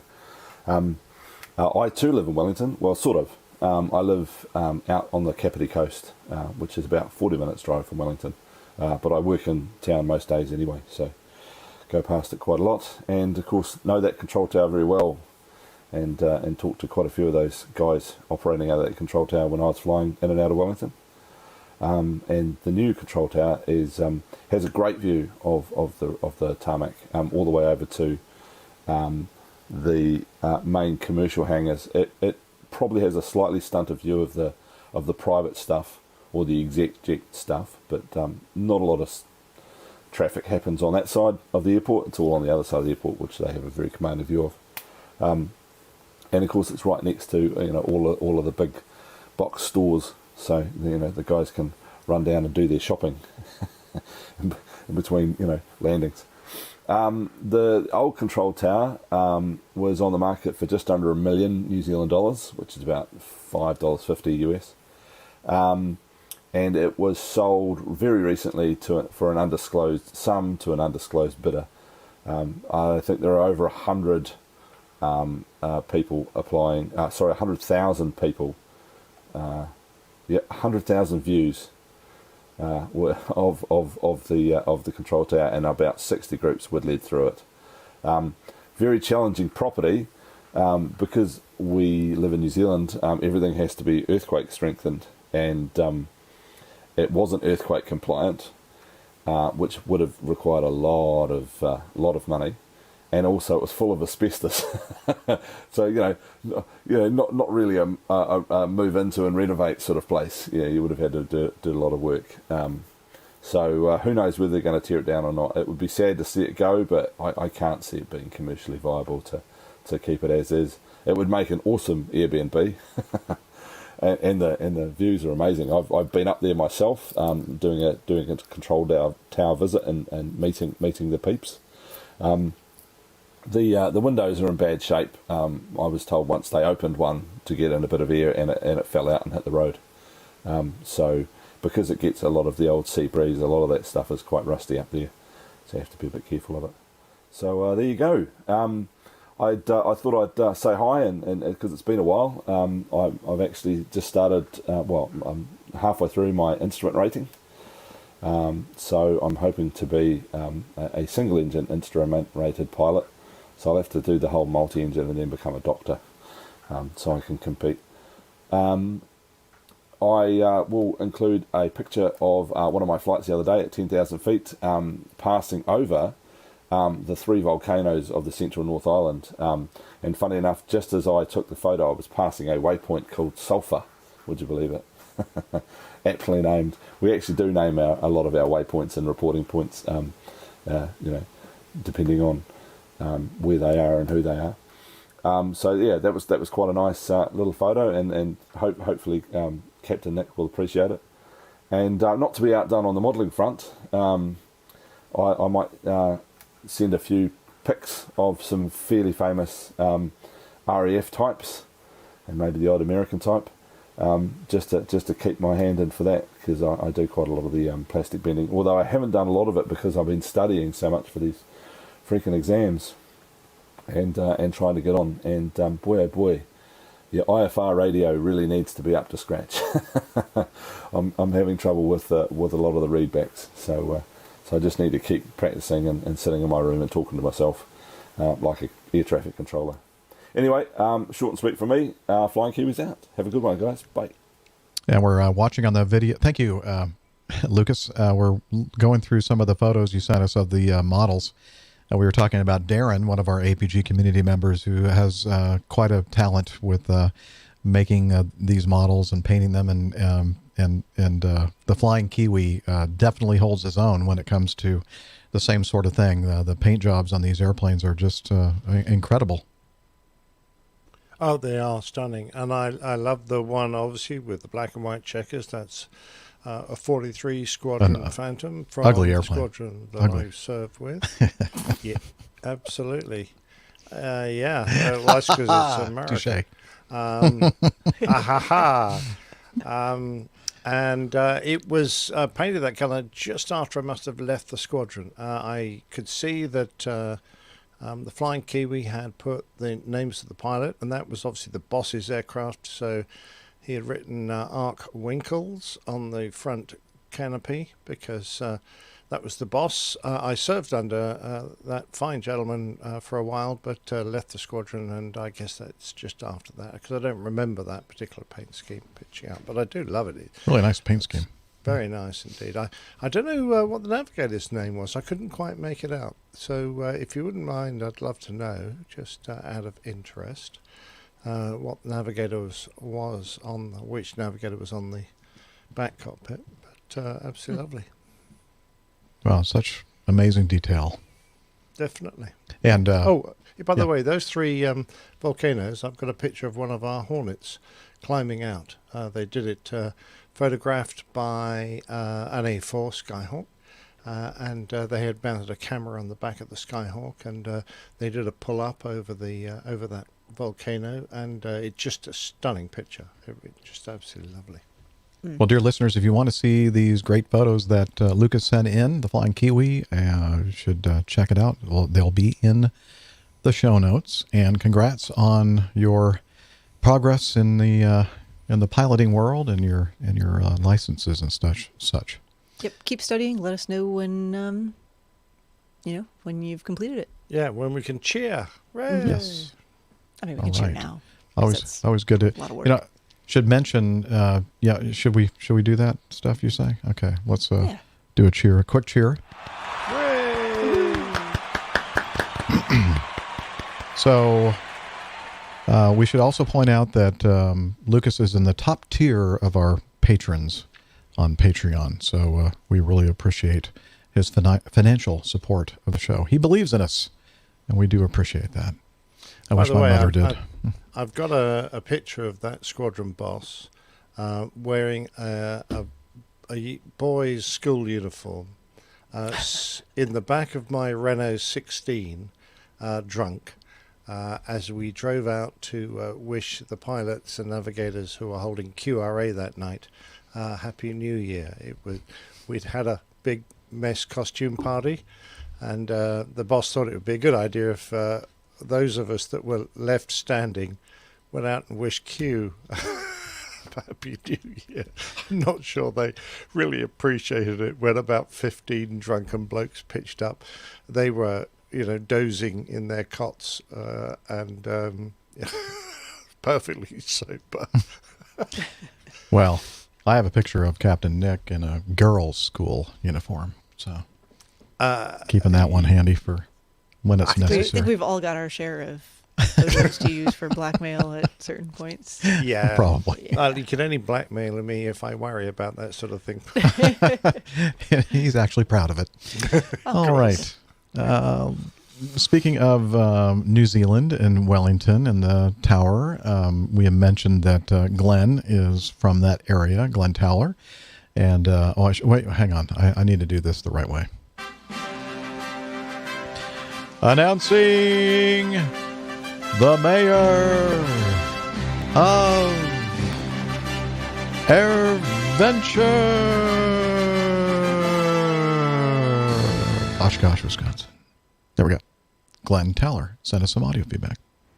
G'day, Captain, retired Captain, Doctor, and fellow APG syndrome sufferers. It's Glenn here from New Zealand with some feedback. You asked for some feedback about the Wellington Air Traffic Control Tower, so here I am. Your wish is my command. Arnold, I think it was his nickname. Why they call it Arnold? But anyway. Thank you. Yes, like you said on the podcast, it was the only air traffic control tower that had its own postal address, which is kind of weird. It's built on a hillside overlooking the Wellington Airport, and had great views of the airport and the sea and etc. I mean, I would have loved to have. Like Steph said, go buy it. And it's like no. I think it's $869,000. I think they wanted for the place, and I'm like, I ain't got that money, so there's no way I'm going to pay that. So yeah, it's awesome. I really want to actually. When just after they closed it, I want to try and get the Aeronautical Society so we could do like tours of the place and charge people money for fundraising for our youth and aviation thing, but that's just never happened. So yeah, apparently it's been sold to the Wellington Airport. So who knows what's going to happen next? Are they going to keep it or are they going to knock it down? Apparently it had asbestos and everything, and to get to the actual control tower, the penthouse or something, you had to climb up a narrow set of steps or something, and it was just, yeah. So I have actually been to the new control tower. It's very nice, very interesting. I'll put some pictures and send you some photos of the new control tower. It's very nice, fully automated. As soon as an aircraft takes off, it picks up the transponder, says yes, it's an A320, blah blah blah, speed, height, etc., etc., etc. It's all very clever. It's all paperless, this new control tower, so I'm sure opposing bases would be jealous of fully automated control. So that's about it, really. Yeah. So welcome back. Yeah, it's good to have you guys back. Of course, back on the air again. Oh, thank you for all the kind words about the Oshkosh celebrity and all that. And I've been called the mayor of Oshkosh. So, well, I should be really the mayor of Adventure, really. But yeah. So yeah, it's I miss everyone. From, of course, we didn't. Looking forward to Oshkosh 21, of course. Fingers crossed it actually is going to happen this year. Anyway, that's about it, really. Not much else to say about the control tower, apart from a very cool place, and I'd wish I'd visited it before it closed, but anyway. All right, that's about it. All right, Glenn out. I thought we had a rule that we're not supposed to mention the bases podcast. Okay. Yeah. We've made that rule official now. At least he called himself Glenn instead of GT. Ooh, I like gin and tonic. By the way, I'm not very impressed with that automated tracking system. If you get airborne and it calls you an A320, what happens if you're a Boeing? I know. Or, yeah. Some definite flaws in the system. Yeah, it could be a Cessna 150 and it comes up A320. A321. Yeah. Well, they got the low price version. Well, yeah. There was a good online discussion about, air traffic controllers calling aircraft by the wrong types because it got entered in the system as, PA-28, but, it's a Cherokee or a Warrior or something, and just kind of went on and on from there. So that happens even in non-automated. I'm glad I'm not the environments as only well. one that gets confused about what a PA-28 and whether it's a Warrior or a Cherokee, or it's just too complicated. I mean, apart from upsetting someone's feelings, does it really matter? No. Well, guess not. Well, and apparently a lot of like the home built kits and things, like the Ford, letter identifiers, like no one knows what those actually are. So it's just, hey, you. Yeah. Hey, bug smasher. Like, Puddle You jumper. airplane out there. Yeah. All right. Let's jump around. We have just under a half an hour remaining in the show. And so I want to make sure that we get some of these in. And then for those that aren't covered on today's show, we'll move it on over into the trash can. I mean, over into the lineup for the next show. Circular file. As far as you know. Circular file. And maybe after time, you'll forget that you sent us feedback. Just kidding. This one, last week, we mentioned the fact that I had a Tulsa layover. I got to meet up with APG community member Larry the Geezer Gregory. And he mentioned that he had taken some video of my landing on runway 26 and said something about the fact that right about the time that I was touching down, there was a dumpster being emptied behind him or something, and some kind of a sound, and kind of made a joke about whether or not that was the sound coming from my airplane or the dumpster. And so let's go ahead, Liz, and play that right now, okay? Got that video.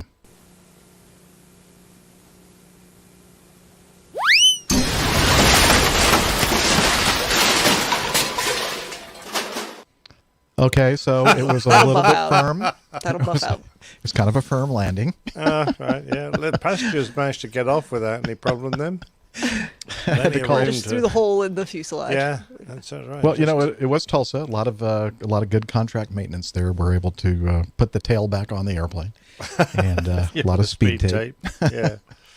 Actually, no, that wasn't really my landing. Although Tom actually sent that. He said, "So, let's see." No, he didn't say that. Where did he say? Whilst you might have seen this, I did think of it watching APG 447, I think, when I was talking about my landing. So, but now we're going to actually play the real video that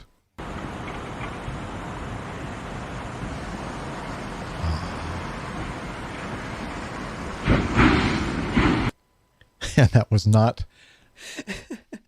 sound coming from my airplane. That was actually coming from That's behind. almost as good. I know.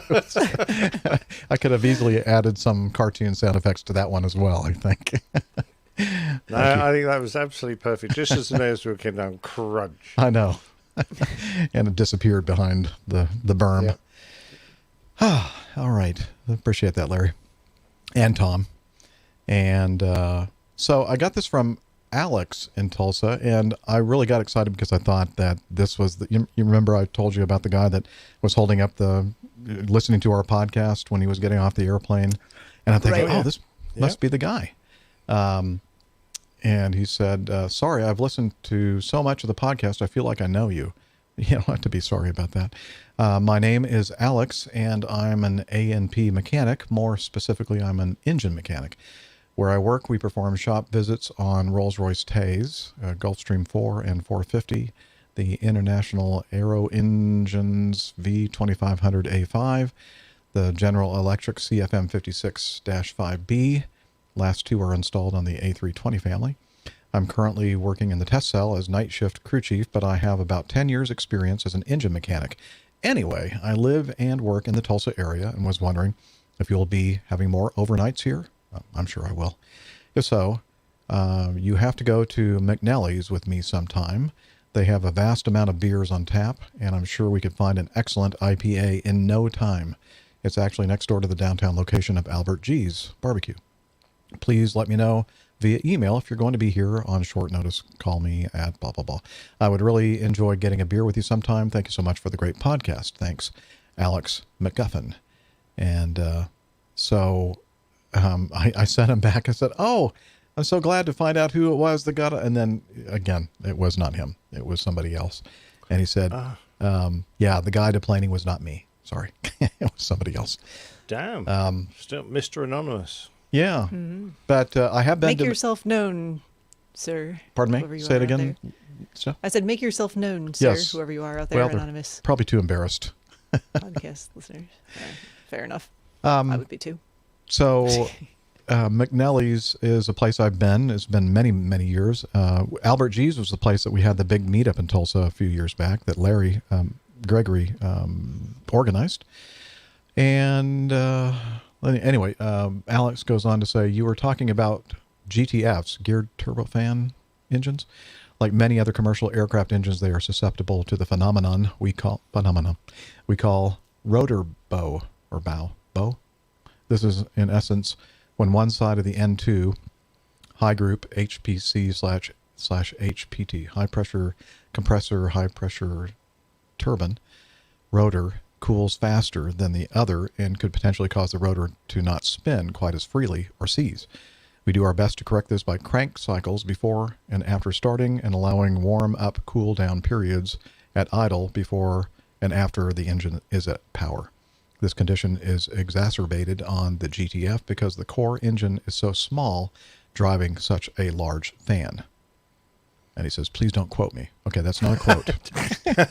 That wasn't a quote. I actually was just, what's the term? I was summarizing. I was, there's another word for it. But anyway, that was not him.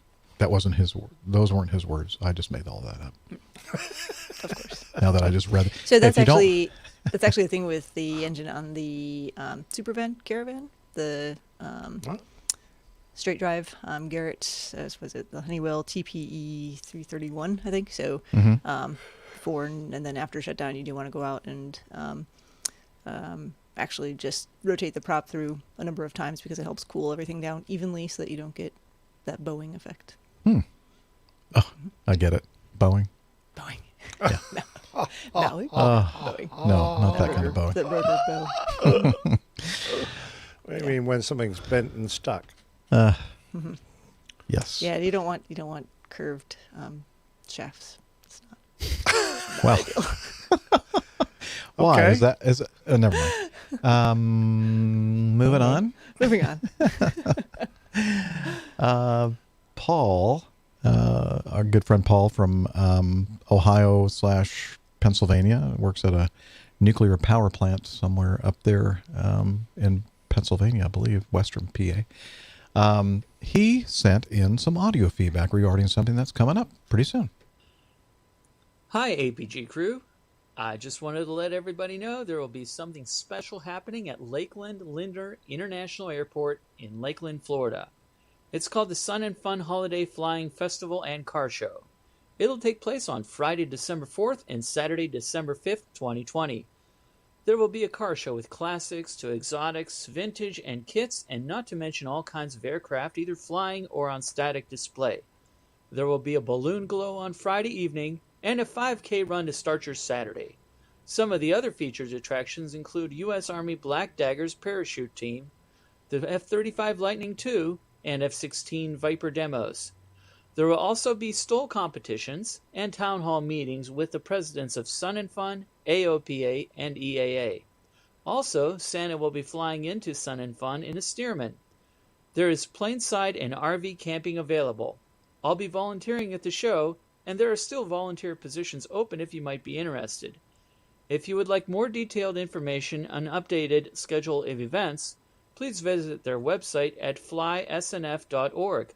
That's Foxtrot Lima, Yankee Sierra, November, Foxtrot.org. Thank you. I hope to see you all there. That's great, Paul. You'll have to give us a report about either while you're there or when you return home about your experience over at Sun and Fun Holiday Festival and Car Show in Lakeland, Florida. And let's continue with number 9. This is from Thomas. And Thomas sent a photo, and I'm going to see if I can select it here. Here we go. He said, guts, skill, or dumb? He says, look closely. So I'm looking at this closely, and it looks like engines 1 and 2 and 4 are feathered, and engine number 3 is actually the only engine that seems to be spinning a prop. I don't know. Maybe they're about to touch down, I hope. I don't know. What do you think? You're muted, Nick. Sorry, I was just saying he hasn't got many wheels down. Oh, that's true. Yeah. But at this point, he might not idea? care that much about the... Well, it's a nice smooth I think grass he's surface. probably doing a demonstration Oh, flight. could be. Showing how this airplane can fly just fine with one engine? Exactly. Oh, yeah, you're probably right. I'm assuming it's a Lancaster, yeah? I can't tell. I mean... It's a big bomber. It looks pretty much like it.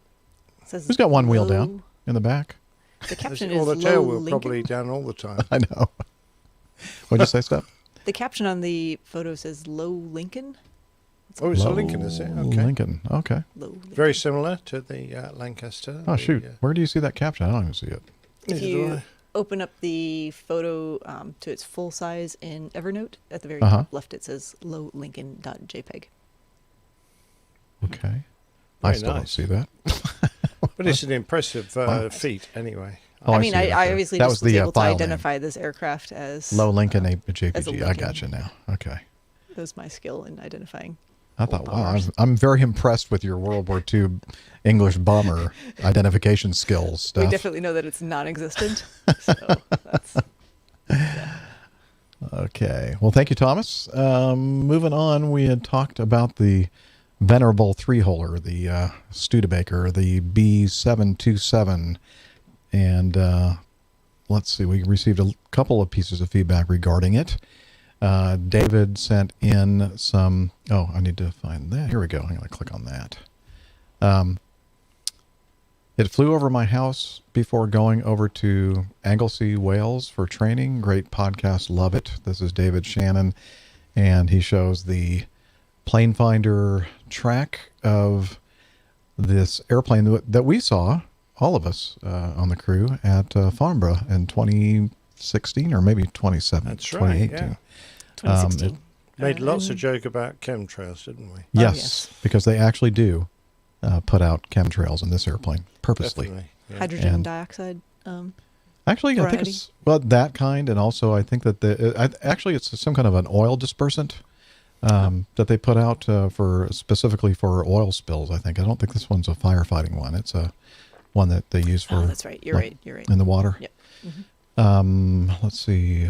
Call Now, signs. that map at the top on the left there, Uh-huh. that's where I spent 4 years. And in fact, as he goes round that loop to the south and then turns north again, he was making an approach there to RAF Valley where I served.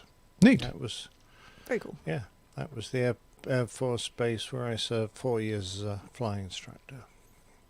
At Delta Sierra Alpha DSA. That must be the 3-letter identifier for where it says Doncaster. Maybe that's a different flight. That'll probably be start and finish. This was, I suspect, just a bit of en route training. Oh, okay. Never mind. Well, this one, well, actually, both of them show a little bit of a snapshot of the airplane. Very impressive 727. They put on a pretty nice show at Farnborough. Yeah. And then Matt, item 11, sent in another one. Thank you, Liz. 727 at MSP. With the recent 727 talk, I thought I'd share a picture I took of a 727 that came to Minneapolis, St. Paul a couple of weeks ago. It was one of those arrivals that brought out all the spotters. This is a great photo here. You can see Minneapolis skyline in the background, and in the foreground, a beautiful 727-200 operated by Kalitta Charters. Kalitta Charters 2. And, yeah. It's a lovely looking airplane, isn't it? Really is.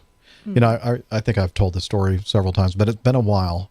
When we were flying into Phoenix once in the 7.2, a guy poked his head in the cockpit door and said that he and the friend of his he was traveling with were both engineers on the at Boeing when they were designing the 727, and Boeing had never built a T-tail aircraft, and they weren't sure exactly how, you know, beefy the structure had to be in the back for that T-tail arrangement.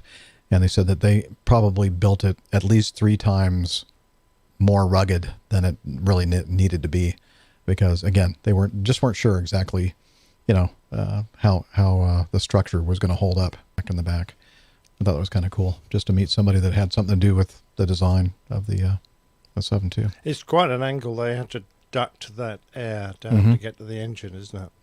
Yes, and it was you had to be very careful with that center engine. Not so much on the L1011 because it was a much larger S-duct, but on the 727 it was a smaller diameter, obviously. And I guess the angles or something, I don't know. Anytime you had a crosswind, you had to be very, very careful that you didn't run up that number 2 engine too quickly before you got some forward speed and the flow was not disrupted, because you could easily get compressor stalls on that number 2 engine.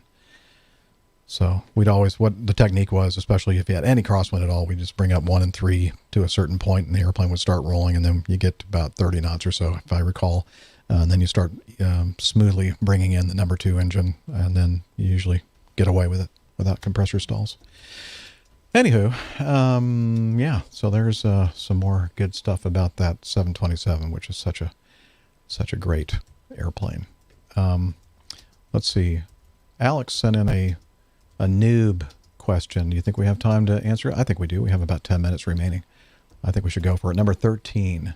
So let's see. Take it away, Alex. Hey, good evening, crew. This is Alex from Central Oklahoma. I have some feedback that's probably more appropriate for the Bases crew, but figured I'd try it out on you fine folks first, if that's okay. I'm a low time, about 150-hour VFR pilot, and I was returning on a long cross-country leg back from vacation with my wife, and we were talking to air traffic control, getting flight following the whole way back. And as I neared, the central Oklahoma area, there's a cluster of airports that I have to essentially pass to get to my smaller non-towered Class Echo destination field. And as I'm entering into that airspace, I get bounced around from center to regional approach, then to CTAF. And when I was about 10 miles from my destination, I requested to change over to CTAF from the regional approach frequency, and I was kind of told no, I think due to some traffic conditions that they wanted to keep talking to me for. And eventually it was about 4 miles from the destination airfield where they turned me over to CTAF, and immediately kind of changed over, started making my calls, realized there was another aircraft about to turn base for the same runway where I was making my straight-in approach, and felt like I had lost a little bit of spatial awareness by, checking in with CTAF so late. And, we talked to each other, worked it out. It was fine, but that did make me feel a little bit uncomfortable. And, I guess my question is, how do you handle that situation? And I know in the commercial world, you guys don't run into that at all, but maybe for Dr. Steph, or, members of the YouTube chat, just to see what, I guess I could, bounce back and forth between frequencies, but as I was preparing to land, didn't feel like that was the best use of my focus. And I'm sure there's a much more elegant way to handle this on my side. So just looking for some feedback there. Thank you all so much for what you do. Glad to have you back on the air, and talk to you soon. Thanks again.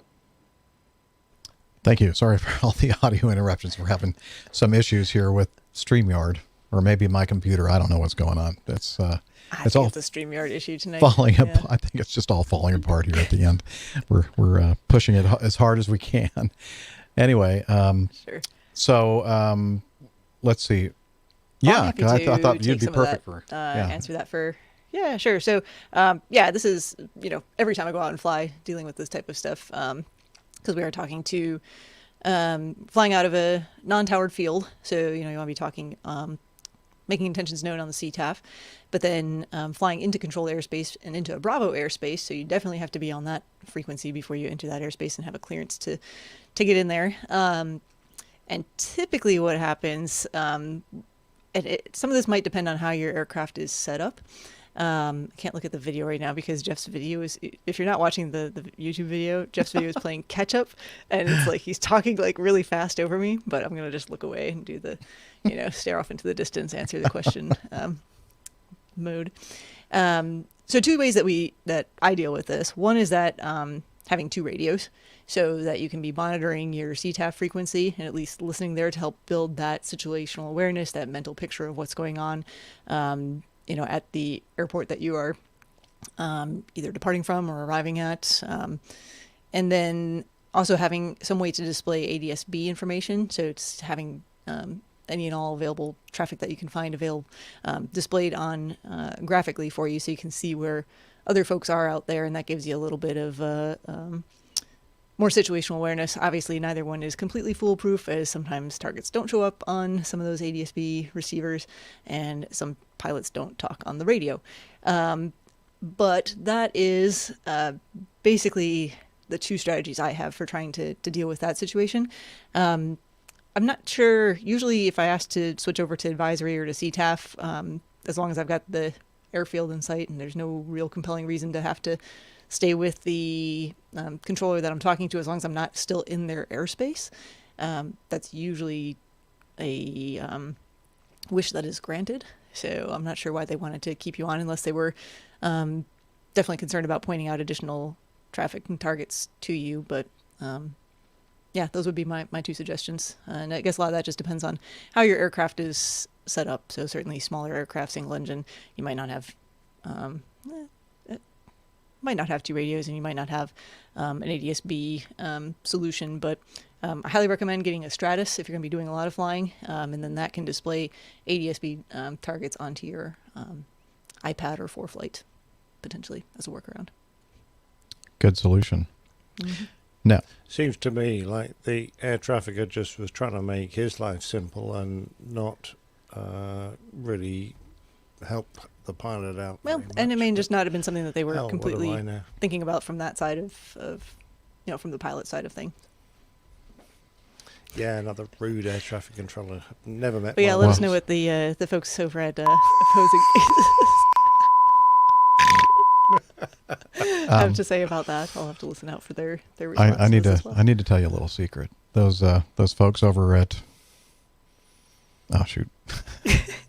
those folks over there at Opposing bases. Yeah.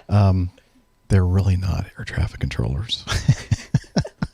And they're really? not only that, but they're not really they are pilots, but they're just not very good ones. Just kidding. Shots fired there. So. I will. I feel like I should defend them. No, they're really great guys. And I've actually talked to one of them on the radio while flying. So. Okay, so there might be some evidence that they really are controllers. Yeah, I have a little bit of proof that they exist and they do the job they claim to do. His twin. Evil twin. Twin brother. Oh, we kid. They're really great guys, great pilots, great air traffic controllers, and all that kind of stuff. And I'm sure that they'll give you a really good answer. Not quite as good as ours, but I'm glad you came to us first, Alex. Smart man. Smart move. Okay. Yeah. And with that, watch out for the one called RH and the helicopter pilot there. Yeah. They're the troublemakers. Well, that would be both of them. That's the whole crew. Oh, yeah, I guess you're right. All right. Well, that's going to wrap it up. I'm completely frozen on the video here. I do apologize. Oh, no, you're now going at 1,000 miles an hour. Am I? Okay, Yes. here, let me turn. I'm going to turn off my camera, though. I don't want to scare anybody It was, anymore. it was I love quite it. It's distracting. great. I was like, is he trying to say something? Turn it on, turn it on. And let's see. It's time that we always talk about learning more about the show, the crew, the community, the calendar, merchandise, the coffee fund, Plain Tales, the APG library, and more. And again, that's all at the airlinepilotguy.com website. And we're also on social media, the social meds. Hey, we are. You can head over to twitter.com. We are at APG Crew. Also, Instagram at APG Crew. And if Facebook is your preferred social media, that is facebook.com/airlinepilotguy. So please come over there, be social with us, and we'll see you there. All right. And we're also on Slack. So let's see. Let's see if I can find the switch for the hidden microphone that I have in the APG headquarters fortified basement studio. Hello. Hello. It's time for Slack. Well, I'm sorry. Come on over here. Make sure you're all dried off. Yep. Oh, you're getting me. Okay. APG listeners, please join us on our Slack team. Slack is a communication, coordination, and sharing platform that works on your mobile, laptop, or browser. On Slack, we share news and ideas. We suggest episode and Plain Tales topics. We plan events and meetups. To get into the Slack team, please email me at slack@airlinepilotguy.com. That's SLACK, Sierra Lima Alpha Charlie Kilo @airlinepilotguy.com. Or send me a tweet with your preferred email address to @Hillel, and I'll send you an invitation. That's Hillel, spelled Hotel India 11 Echo 1, and see you in Slack. Thanks a lot, Hillel. And I don't know, Steph, did you find out if that's a burrito or a loofah that he's holding there in the shower? Still uncertain. Okay, we'll have to wait for him to get back with us on that one. No, wait, Jeff. I'm social distancing. Okay. I guess we won't find out for a while. Surely you just have to smell his armpits to see what it smells of Mexican food or no, thank whether you. they're nice and clean. It could be a burrito. I'm glad and we're he's holding, socially distancing right now. Can I just say that? He's holding hot sauce in his other hand, I think. That's it. Okay. All right. Well, and of course, now Liz, poor thing, has been dealing with all kinds of computer issues and connection issues and everything else, and she's done a just amazing job this episode, as she always does, well done, but Liz. especially so this time. So thank you, Liz, for putting up with all the hassles of doing this. We do I think really she's appreciate quitting it. after this episode. And a new puppy. She might be submitting her 2-week notice. And but she can't wait for her new MacBook, 13-inch MacBook Pro to arrive, I'm sure. Mm-hmm. And with that, When are you getting yours, Jeff? I am going to wait until they have a. Yeah, I'm going to have to maybe take a look at it because my computer is doing all kinds of weird things here today. So, but I'm going to hold out for the bigger version next year, the 16-inch. So we'll see. 16 inches. And with that, wishing you all clear skies, unlimited visibility, and tailwinds. Take care and God bless. Cheers, y'all. Bye, everybody. Sorry. Nice. Come back, Jeff. All is forgiven. Yes.